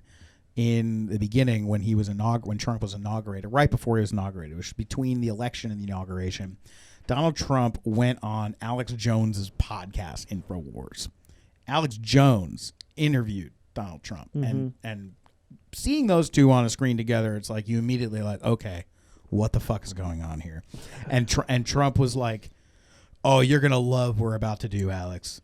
You're gonna love it." And it's like you're talking to the king of conspiracy theories, like traditional conspiracy theories. He got me into him. If you tell Alex Jones, you're gonna love what we're about to do here, it's like, holy shit, what are you saying right now? Trump was basically saying, like, validating, like, yeah, I know about the conspiracies and you're gonna love what we're about to do, meaning I'm on your side. Right. So that's when, like, that was a big compounding of the thing. So that now it's like David saying that, basically doing the same thing, like, oh, Trump's one of us. You could always be like, and I know not everybody likes his character, and just dismissing all of this other stuff. It's all part of the like act. Not talking about any like sexual assault charges that he has, like over a dozen. Not talking about Epstein connections. Not talking about all the fraud. Not talking about all the dishonesty. Like David's all about truth and consciousness and being good and stuff like that. And anybody who's seen Trump talk for 10 seconds, you could tell he's a dishonest person. So how could you possibly say that this person is like doing good for the world when he speaks in untruths? He literally lies as a default. So how could there's no way you can convince me that he has this alternate persona, because we've seen him for 20, 30 years in the spotlight. Yes. He's been the same guy. Mm-hmm. Unless he is the most high-end genius, spectacular mastermind of all time, where he's been playing this character for such a long time, which he is a character. and that's the only way it's believable. And Yeah, so but that must be what David Wilcock believes. Yeah, and it's and you start ignoring certain things and you go in tunnel vision because it's like if you look at his actual career, Trump's career before all this, he's not a fucking mastermind. No. If he was a mastermind, why did he go bankrupt like however many fucking times? The only way he's a mastermind is that he still was able to do business with being such a shitty business. And he's a character. He's a game show host. Exactly. He thinks he's a comedian, dude. He's a great comedian, and to give him the credit where credit is due, Trump, he knows how to manipulate people's emotions. A certain brand of people. Oh yeah, well, which is why he knows that he needed to be a Republican, as he said in that interview. And even the people on the left too. It's like he knows how to aggravate people. Yeah. He knows how to aggravate people, and really plays into that. But and then too, the other thing, David talks about, and he just talked about in his most recent podcast, how there's this emergence of light beings essentially that are the purpose to be here is to uplift people and to help bring people together in brotherhood. And America's in this turmoil, catastrophic crisis mode, and we're all fighting each other, divided. And then the good guys are here to bring people together. You don't want to divide people; you want to bring people together. But Trump, his whole fucking campaign was dividing people, saying, yes, we're going to make America great again and we're going to bring people together. But on the other hand, talking about all the fucking rapists down here, and there's good guys on both sides, and like count the fucking list of all the terrible shit that Donald Trump said to divide people. Yeah, exactly. How could you say in your wildest dreams that this guy is on our side? And he's united. He's if anything like our side, really, like the side. There's only one side. We're all in this together. Donald Trump is drawing lines in the sand like every 5 fucking seconds. Yeah, right. Making sides. Which side are you on? Creating illusions of sides and making people hate people that they didn't even know existed. How in the hell is so that was reading that article. It was like, what the fuck? Yeah. And it's like, and the mass arrests are coming. Now it's a new time for David. It's all about the mass arrests and the disclosure, and then like bad guys are going to jail, military tribunals happening in secret. Like somehow that's good now. Right. And he's also exactly. He also started talking about martial law. Yeah. As if it was going to be a good thing. Yeah. Whereas like 5-6 years ago, that was the worst thing that could happen. So what the fuck? Yeah. It all flipped, but he made it seem like it was normal. Like I never saw. So I kept asking you, because you were more in tune with it, was like, where was the transition? Where was the justification? Because we're not the only two David Wilcock fans that are like questioning this. Just from the YouTube comments and stuff like that, there are a lot of people who are just like, wherever David goes, I go. It's glorious, it's wonderful, thank you for doing the work. And he could have said, Hitler's the new guy, and they've been like, you know what, you're right. I never thought about it that way. Yeah, right. So of course there are people like that in every sect. Yeah. It's a cult following. But there are a lot of people, I'm sure, which is why we're having this conversation, that feel like that just didn't fall in alignment with everything. Like we'd been with him for 10 years at that point, And it's like, that just doesn't feel right. Like that just doesn't, I don't care what your insiders are telling you. And for the fact that I never saw him like question it really, it was just kind of like an accepted fact. Okay, now this is the Q, and this is most likely the president, and everything this Q person is doing, or these random like Twitter accounts that are linked supposedly to this person or this insider, are all now gospel. And David doesn't like, he'll say like, oh, this isn't confirmed, but he'll then continue. He'll then continue as if it is true. Yeah, and you know what his confirmation was? His exalted dreams. Right. It's like suddenly his insiders and the dreams became one and the same. Yeah. Like it's like I've had some dream confirmations that prove everything that my insiders are saying. Like whoa. Yeah. Let's not convolute dreams and insiders here. Like, because then if you just chimed, like sometimes he'd be like in the middle of talking about it, and if you just chimed in, it sounded like he was referring to a very specific concrete source, but really he was just talking about his dreams. Yeah. So he was confirming unconfirmed things by making stuff up, essentially, or like you were saying, extraordinary claims. And goes back to that whole idea of like I posted a comment on his last video. I'm like, it's like your God complex is showing. Yeah. There, and then just flash back in time for a second when we were at that conference, and he was talking about how his connection to Edgar Cayce and Edgar Cayce's readings, talking about he was this high priest Ra from Atlantis that was like the progenitor of like a certain species or race of consciousness and beings and stuff like that. And since I'm the reincarnation of Edgar Cayce, I'm your daddy. Yeah, jokingly. He said it jokingly, and he makes some silly jokes. He's a goof. He's for sure a silly guy, and which is what fine. we love about him. Which is fine, yeah, because it's like you don't want to take yourself too seriously. And it's like, oh, David, you silly boy, like, oh, David. But in the back of your mind, as this shit starts to get much more serious and things get more coalesce in this way, for him to start using his dreams as inside sources, like validating things. It's like, who do you think you are exactly right now? Like, and that's kind of combining what we kind of got glimpses of in the past, and we always like to kind of give him a little shtick about saying how good of a jazz drummer he is and how proficient he is at all jazz guitar and all the books, and he like humble brags a lot. A lot. He has said that he has over 200 IQ, photographic memory. He remembers every little thing. And then in the next sentence, he's like, oh, yeah, it was so-and-so. Oh, right. Maybe it was, I don't remember. It doesn't matter. Yeah. Like, wait. You can't. Yeah, that's the thing is, so like, watching Russell Brand videos recently. And of course he had his whole Messiah complex, like tour, I think, so he like played into, I think he's got Jesus Christ on the cross tattooed on him. And he obviously has the look. Mm-hmm. And just the way about him, he's very charismatic, but he's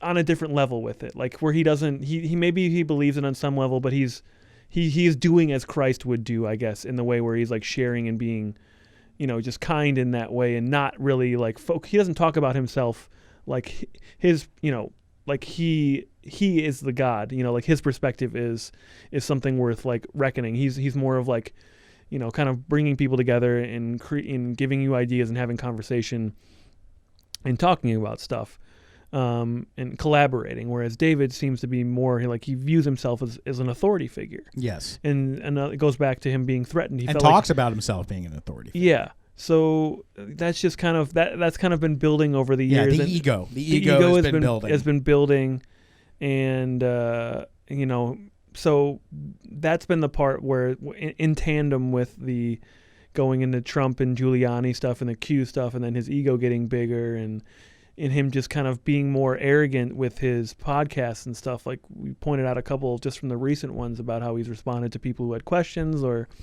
just a little bit of an arrogance with him. And so that has all kind of been snowballing the last couple of years, where we're just like, what's going on here? Like, he needs to roll it back a little bit. He needs to, from our perspective, he jokes about himself a lot, but he still takes himself very seriously. Yeah, it's almost like the jokes to me feel like you're trying to make yourself look like it doesn't feel authentic to me a lot of times.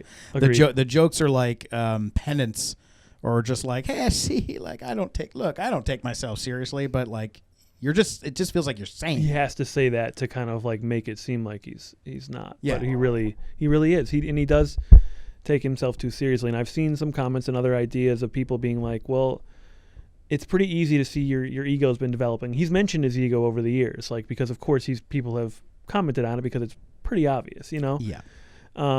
And he used to be more playful, but now it's kind of seems like it's getting the best of him, which makes sense in an energetic way of why he'd be drawn to Trump, because Trump has a similar condition, of course, where make it seem like they're doing good for everybody and kind of pushing this agenda, but really they love the attention on themselves. Like they love it.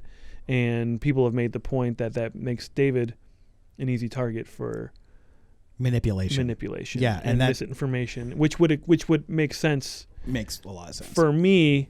What has happened to him, because he just if it's all coming from inside sources, then these new sources could easily just say, like, come in and verify that they're special by having David look something up and say, okay, I'm legit, and then just feeding him this BS information because he's going to spout it.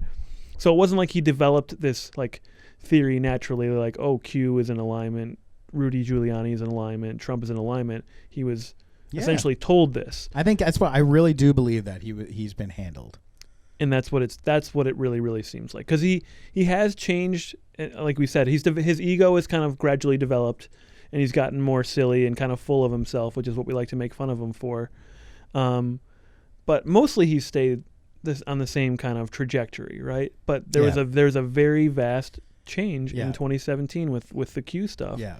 And to me, that was just somebody exploited his ego, basically, because he has mentioned a lot of times, like he was prophesized to be on TV, like somebody like told him, I think part of that was Ancient Aliens, but like, and Edgar Casey, what Edgar Casey predicted, how he would be reincarnated during these times and be like a waking prophet. Edgar Casey was the sleeping prophet that did all of his work while he was under a trance, but that like in the future during these times he will be reincarnated and be the waking prophet.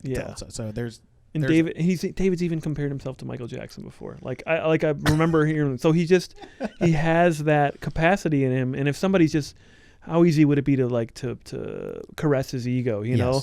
So just if you have an insider or somebody, a plant like in there, just kind of telling him how great he is and how we want to come to you because we know you have the biggest, following online, and you're only going to get bigger. And we really wanted to come directly to you with this source, with this information. You're the one, because you're the one who needs to get this information about our Lord and Savior Donald Q. Trump.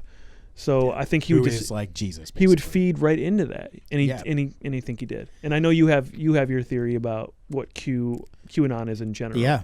Yeah, and I was thinking about this. I was talking about it with my dad today because I knew we were going to be doing this podcast, and we both watch David Wilcock now to see like what the fuck is he saying now.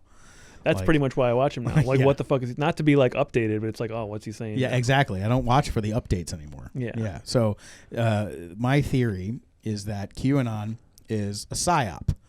A psyop. What's a psyop? As those infamous FBI agents at Waco said when they were doing psyops on all those people inside the burning, before they burned the building down, they were doing all this like psychological flashing lights, playing crazy noises, and then the media came in and was like, "We got reports you were doing psyops on these people," and the FBI's like, "What's a psyop?"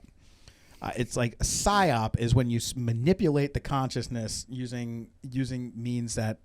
It's psychological warfare, essentially, manipulating consciousness and perception on a deceptive by any means necessary. Yeah. So they've been studying marketing for 100 years. So like all these things come into play, like colors and lights and sounds. Yes.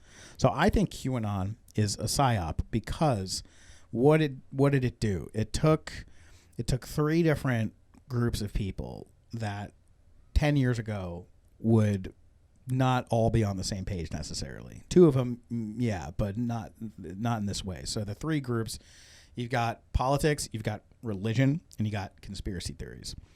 QAnon conveniently wrangled and corralled all of the conspiracy theories in the world, all the conspiracies. If you look at that Q map, it's all there. Yeah.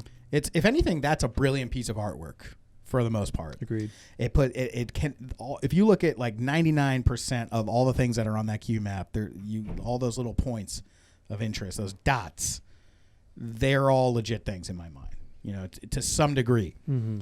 But the thing that the Q map does is it draws lines and connects all these dots. And when you get down to the bottom of the Q map, it's the result and the solution of this crazy web of conspiracy is that Donald Trump is here with Make America Great Again to bring an end to the world domination, New World Order, where we go one, where we go all. That's the result of the QAnon. Mm-hmm. It's like QAnon took all the conspiracies, wrangled them together into one thing, and then converged it with a political party, the Republican Party. Right. And then, so politics. And then also you get the evangelical Christians. Mm-hmm. So now you have conspiracy people, religious people, and Republican people all in one group with a singular leader. Right. And if you look at every single cult throughout history, you could always point your finger at the leader, like Jonestown. Jones was the charismatic guy that got everybody interested in this stuff. And I've been very interested in cults for years. And Jonestown's particularly was an eye-opener for me because originally, and a lot of people think, cults the defining aspect of them are vulnerable, stupid people that fall for some bullshit and then, end up getting killed drinking the Kool-Aid, as happened in Jonestown. Yeah. So at the beginning of Jonestown, it was a very progressive thing, like charismatic leader. But then by the end, they were all so deeply entrenched in that thing, and Jones went nuts. Jim Jones went nuts. And then so there's this cult leader aspect that comes into play with this, and the concept of a scapegoat. Now, this is all under the umbrella of like why I think this was a psyop. Right. When it came to JFK with Lee Harvey Oswald, the lone gunman theory, they got Lee Harvey Oswald, they got the guy. There's no overarching conspiracy. It was just one guy that did it. Case closed. And then just watching this Sons of Sam documentary on Netflix, it was like, okay, David Berkowitz, the guy that killed all those people, we got him, case closed. Right. But the whole story is like, no, there actually is a really compelling. There's actually a very compelling theory that it was more than one guy, and it opens up, and really that story opens up to the whole satanic cult and the pedophilia and the child abuse and the human sacrifice, which is what QAnon people largely latched onto with QAnon. Right. It was that there's the satanic pedophile elite that is like largely Democrats, conveniently. Yeah. So all these things come together, and you get a leader. See, if I were the deep state's the enemy in the QAnon world. Right. If I were the deep state, what I would do is I would start putting out information. I would start guiding people to start thinking about all of these conspiracy theories and narrating it, connecting the dots in a way that we have a savior figure. It's the same reason we were talking about with the reptilians. It's convenient and easy for people to have a boogeyman to say that's the enemy. Right. Another example is 9/11 with Osama bin Laden. There he is. There's the guy that did it. He was the bad guy. There was nothing else involved, They knew it the day it happened. The day, conveniently. Saying it on camera. Oh, this was probably Osama bin Laden. We got to go get him. And so it's very easy and convenient to put, there's a boogeyman. Let's get rid of him. So if there's a boogeyman, there's obviously, a savior figure. Again, this illusion of separation. There's good guys and bad guys, which is, true to a certain extent, I think. But back to the whole spiritual thing, this is why I was not feeling it. It's like you're reinforcing this illusion of separation. I thought it was the law of one. Right.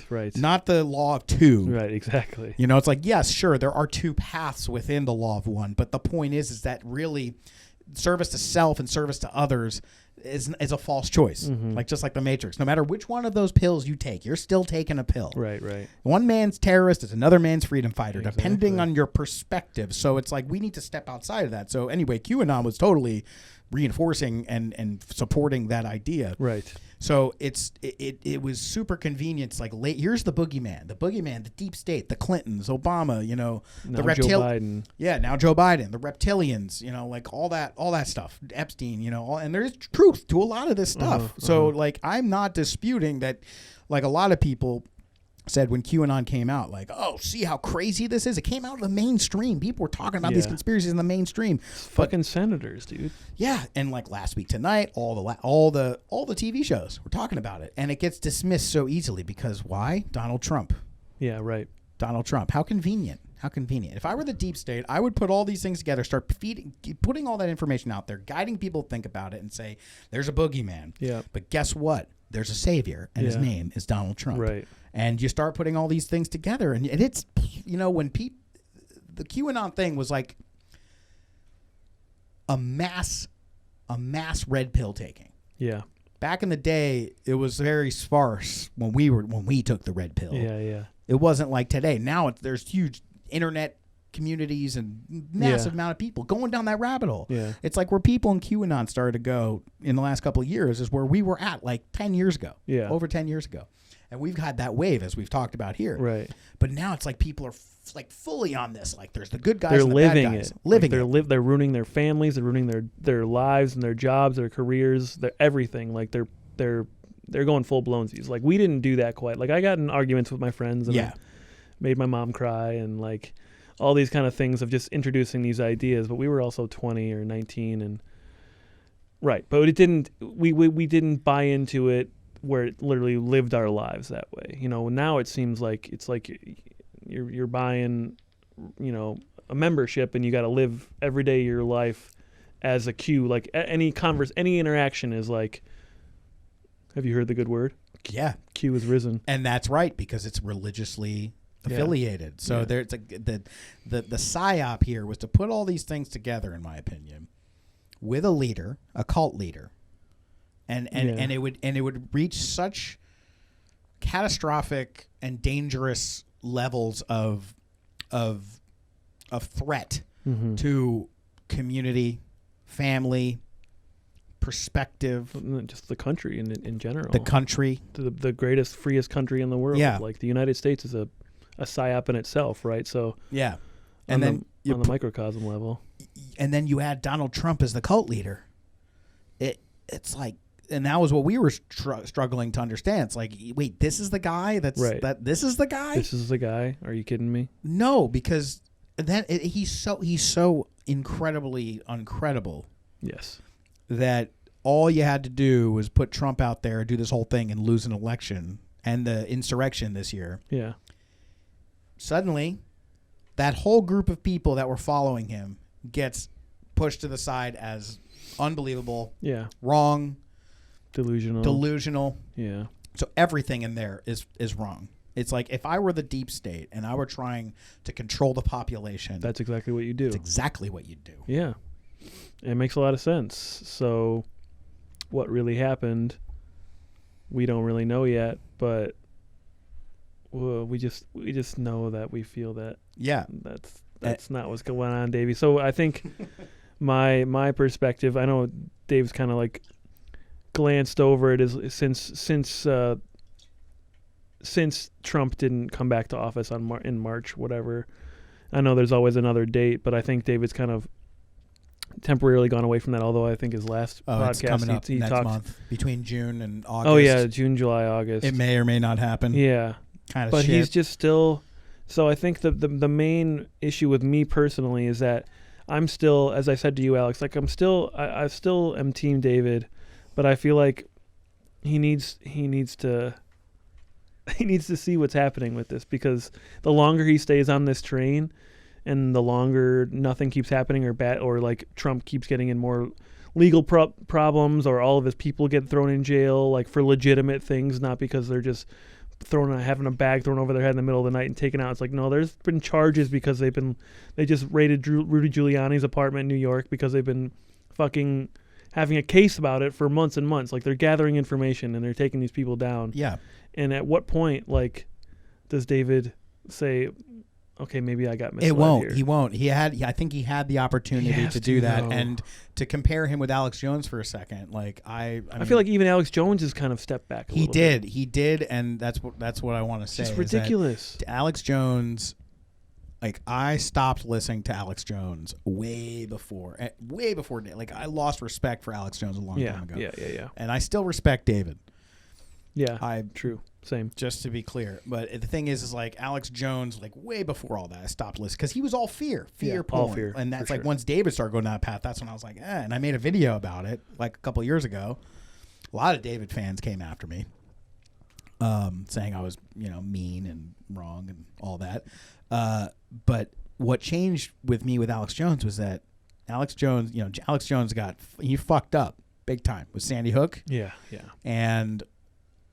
And lawsuits, and media, bad press, and everything. Real life bit him in the ass, and he had to, and so just recently, Alex Jones was on the Too Flagrant podcast for like 3.5, 4 hours, something like that, and they got drunk, man. They got wasted, and it was hilarious. Alex Jones would suddenly earn my respect again because he was not, he was still being himself. Yeah. Obviously, he still believes in all that stuff, but he wasn't taking himself so seriously. Yeah. And he acknowledged that he was wrong. Yeah. That immediately earned my respect back for him. And then indirect, whatever I'm trying to say, correlation to what David said, like recently, is what? I've never been wrong. I've never been wrong. Yeah. And see, now that's the thing about David now, where he's at. Watching his most recent his most recent stream, Mhm. you know, which like after all of these years as being a professional filmmaker, he's Yeah. finally getting right. And just With- all in fun, with all in good fun, American- David. American flags and conveniently But located you know, in the David, background. sometimes what you do reminds me of what I did back when I was in high school and I made business cards. I put on like every little thing, like Alex Lipton, writer, director, Yeah. editor, psyche instructor, blah blah blah blah blah. I have all these things. David, you're I love you, but you know, for you to claim that you're a filmmaker at times is like so laughable to me. Yeah. That's just a little, you know, Aside, yeah. Little side thing. Agreed. But the thing about David now, based on that last podcast, he's really leaning so hard into the prophecy Digging stuff, in, man. which is it's so ambiguous that anytime, Yeah. whenever shit happens, eventually, whenever it happens, which totally solar flares could happen, mass arrest could happen, a lot of these things that he's been saying for years could happen that haven't been happening, and the goalpost has been moving.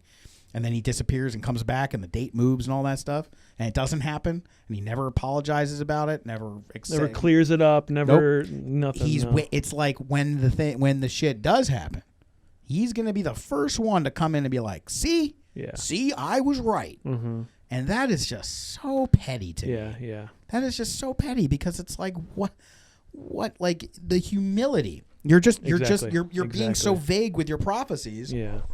That when it happens, you're going to take credit for it. Right, and that's really what he wants, right? Is he wants it to be about him. About and him. He wants, but he, to his credit, he always ends. From what I've seen, he always ends like, all right, let's do a meditation or stay positive. Like he always keeps that. He's always kept that spiritual aspect to it. Respect to that. Yeah, and I love that because he does emanate that. You know, he does keep. You know, besides a couple of episodes, an episode of him crying on air and yada, yada, yada, he doesn't get loud and yell. No. He gets frustrated with comments now, which is kind of, is a weird that he even reads them just so that he can shit on them kind of. But he has always kept the kind of positive, laid back attitude. That was kind of his style. But to kind of just keep doubling down on this Q stuff, it kind of breaks my heart, which is, I think part of the catharsis and part of the, us getting through this with David is like losing a loved one. We have to joke about him. We have to kind of make fun of him. So we make fun of him about being a jazz musician and be the first person. He wrote a movie with the guy who wrote Contact, and that's coming out. And he wrote, he read 300 to 400 books. He was the youngest person ever to read a book. Youngest person to read a book. Yeah, he came out of the womb reciting the Quran. Yeah. It's just so easy to make fun of David. I'm sorry, but you take yourself too seriously.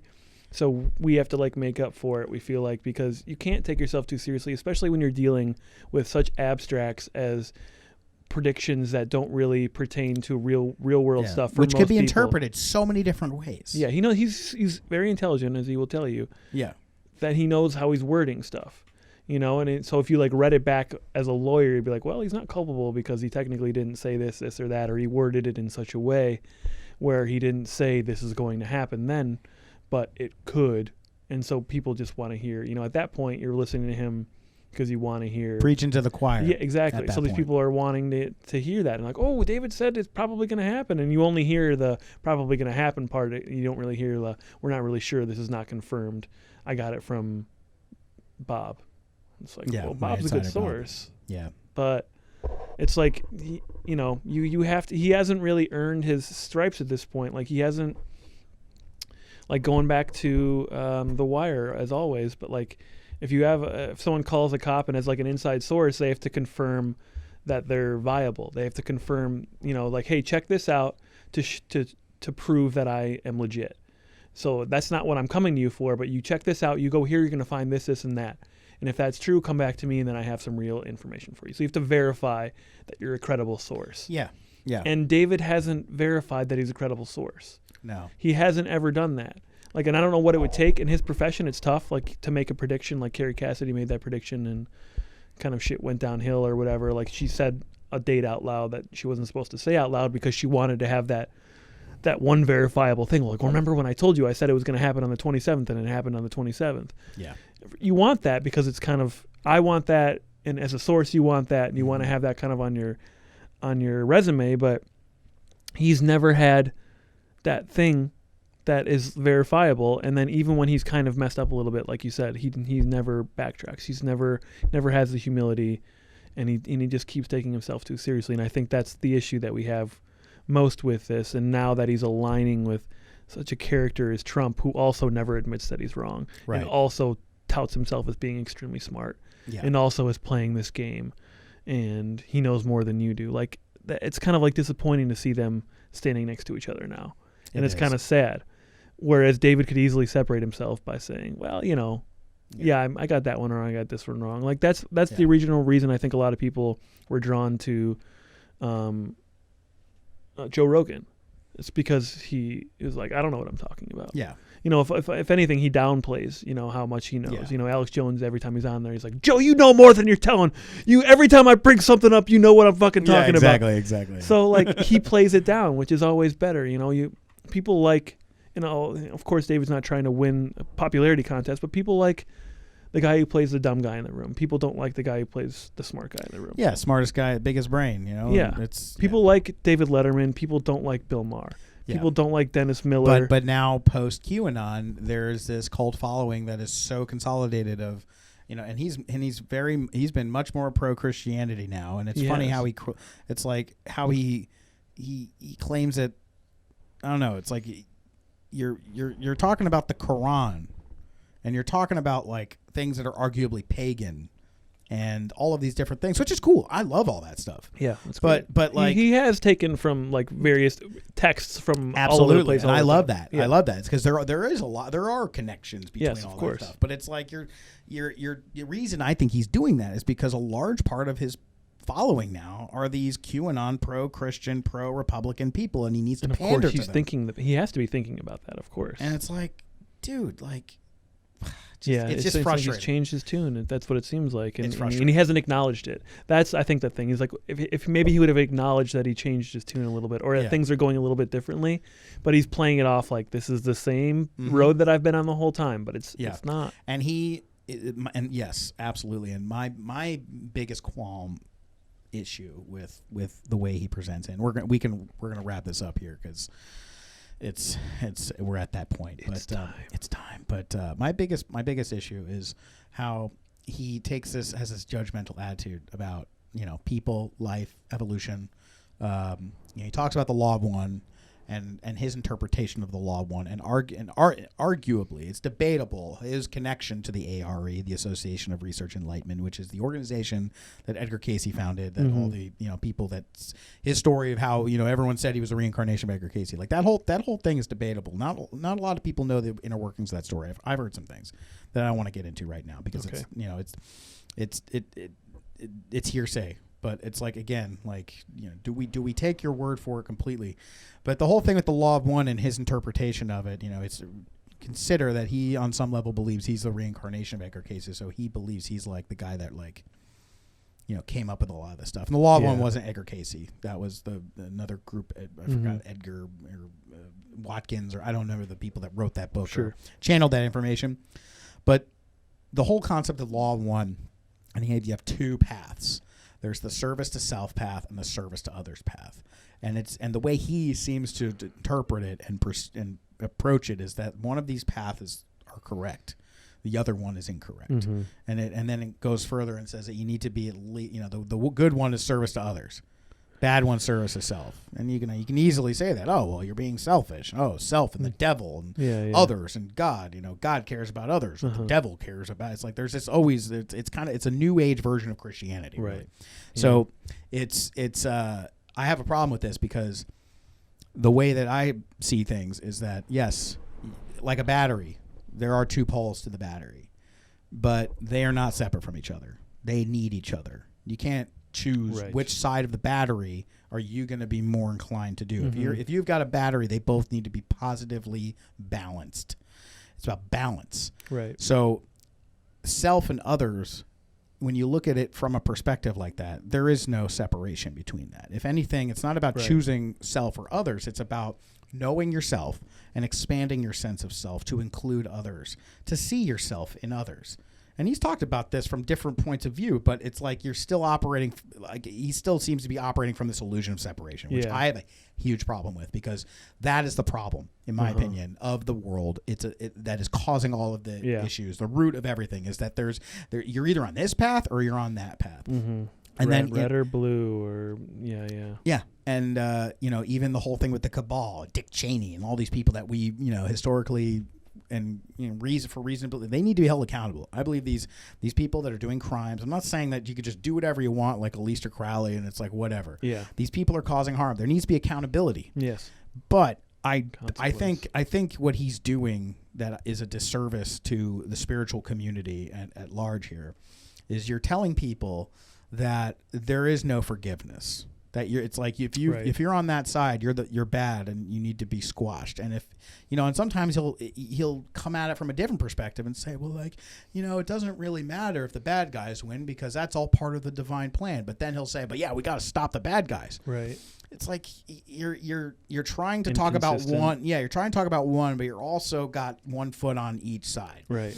And it just irritates the hell out of me when you start promoting this good versus evil narrative in a world where we're going into, it's not good versus evil. No, it's light. It's just light. It's just energy. There's one thing, and it's energy. And the darkness is an illusion, and we need to learn how to reconcile that within ourselves. And he says a lot of this stuff, but it's just like he switches. Yeah, he switches back to this good versus evil thing. It's like, dude, I don't want to fucking play that game. Yeah.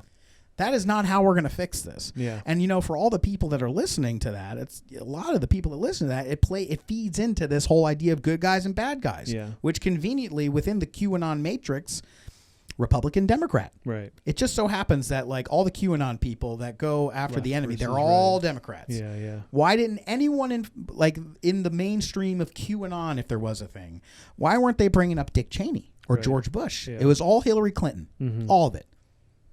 How convenient. Right. So that to me is what irritates me the most when it comes to David Wilcock. But, I don't blame him because we're all Bill. We all have a subconscious mind. Yeah. We are all programmed. And it's like one way or another, David, I believe his heart is in the right place. Agreed. Totally. David, I think your heart's in the right place. It is. Yeah. And I would never want you to stop doing what you're doing. No. I think it's absolutely good that you're doing this. You obviously, you're like a big brother to us in a way. So what we're saying is we should all, David doesn't smoke or drink or anything anymore, but maybe we should all sit down and pass the peace pipe around with David and take a fucking second. Yeah. And just fucking take a second and reflect on this and get away from it, separate yourself from it for a second and look at how ridiculous things are right now. Just retrospect, like a reflection moment. I think we always all need that, but I think David needs kind of a real moment of looking in the mirror. Not that we know better than him, but just from being on this path with him for a while, it seems like he needs a recalibration of some sort because he's being inconsistent with his messages. Yeah, as you just said. So, yeah, we love him. I definitely always think his heart's in the right place. I don't think he's trying to manipulate people, but he's gotten. There's some programs. Yeah. There's some programs in there. And we all have programs. Mm-hmm. And it's like one of the things that David has challenged me on is that I need to do. It's like it gets me irritated. Mm-hmm. In the recent years, I've gotten physically irritated from this stuff. And I'm grateful to David for, provoking that irritation because it shows me within something of myself. It's like, well, why am I getting irritated? Mm-hmm. Why is this affecting me so much? It's not like you said, it's not about like we're right or he's wrong or we're better. It's not like that. It's all about the relationship. And we're grateful for that. It's just, I think the main thing is like why we're talking about this because David is reaching out to our community. Mm-hmm. We're all part of the same community. And there is no singular leader, I think, within the true community of humanity. There are leaders, and David has obviously been playing a role as a leader, but at the same time, the way it's been coming out, it's like what he thinks and feels might be one thing, but the way it's been coming out is that he has the authority. Yeah.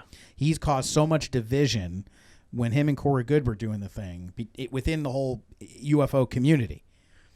It's like my way or the highway attitude. Yeah, and that is just not cool, man. No, it's divisive, like you said. So we're trying to be encompassing and we want people to awaken and come into spiritual love and love everybody else and love themselves too. Like that should be the goal, right? So anything that goes against that is kind of Yeah. And we need to be able to have conversations about that. Right. That's why you we need to be you need needed to be to be very you're clear. wrong. Yeah. He doesn't seem to be willing to say that he's No. ever been wrong. And I'm wrong all the fucking time. Oh, and I just have a feeling that, if he sees this or if any of his fans see this, it's like we're gonna get attacked. Sure. Just because he's putting off this aura of, if you disagree with me, you're against me. Yeah, we're not against him. We're not against him. We're with you, Davey. We're with you, Davey. We love you. Yeah, we love you so much, and So feel free to have a 2-hour-long podcast where you just talk about us. yeah, no problem. Or anybody out there. Yeah.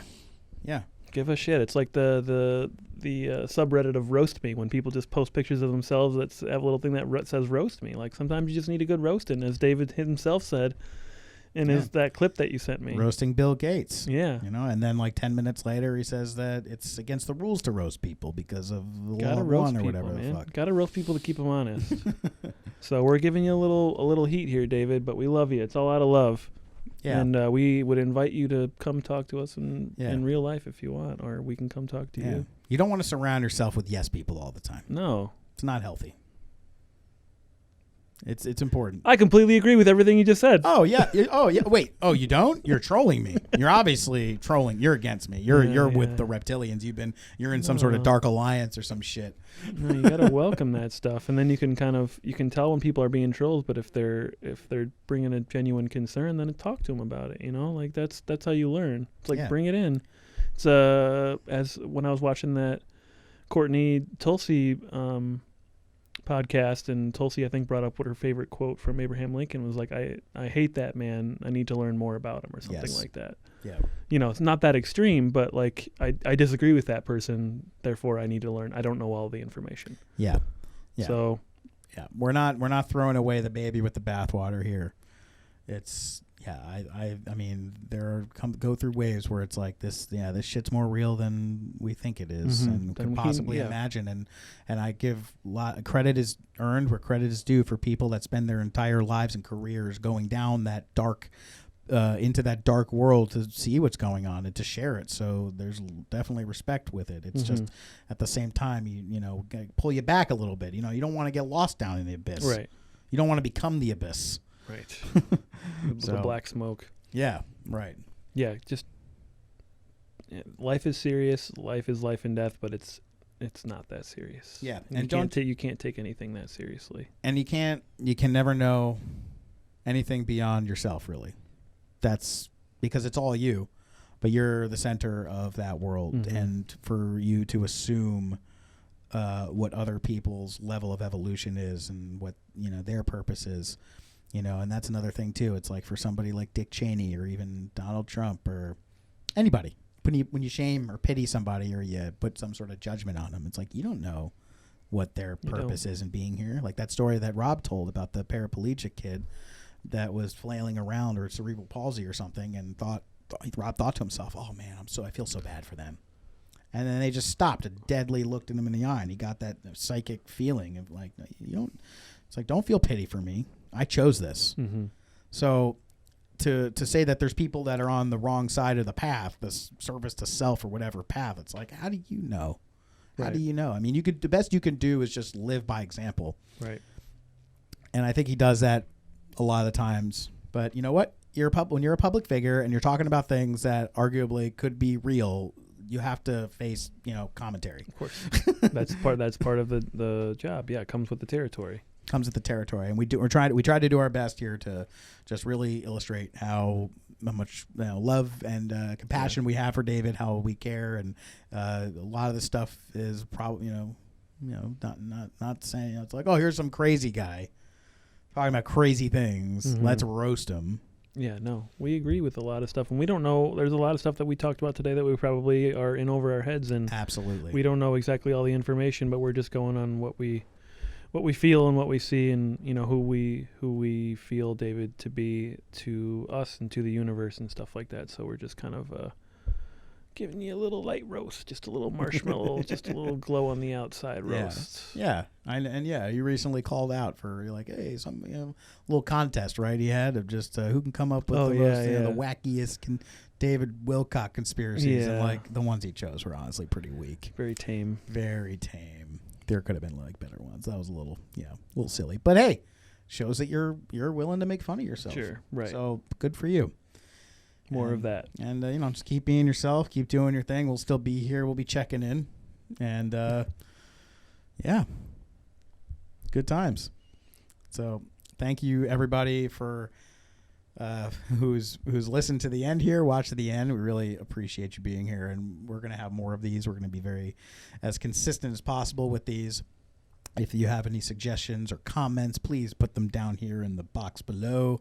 All the usual business, like and subscribe. We really, really would love that. It would show that you're watching. And if you don't like it, just click the down like, whatever. Yeah, and feel free to roast us or give us shit about it. Like, be honest. Yeah, be honest. We're all in the same community here. No one really has the whole big picture, and we accept that it's okay. It's okay. We just want to be ourselves and do what we love and accept the journey that we all know no one knows how we got here or where we're going. Exactly. All right, everybody. Thanks again for subscribing, and we will see you next time.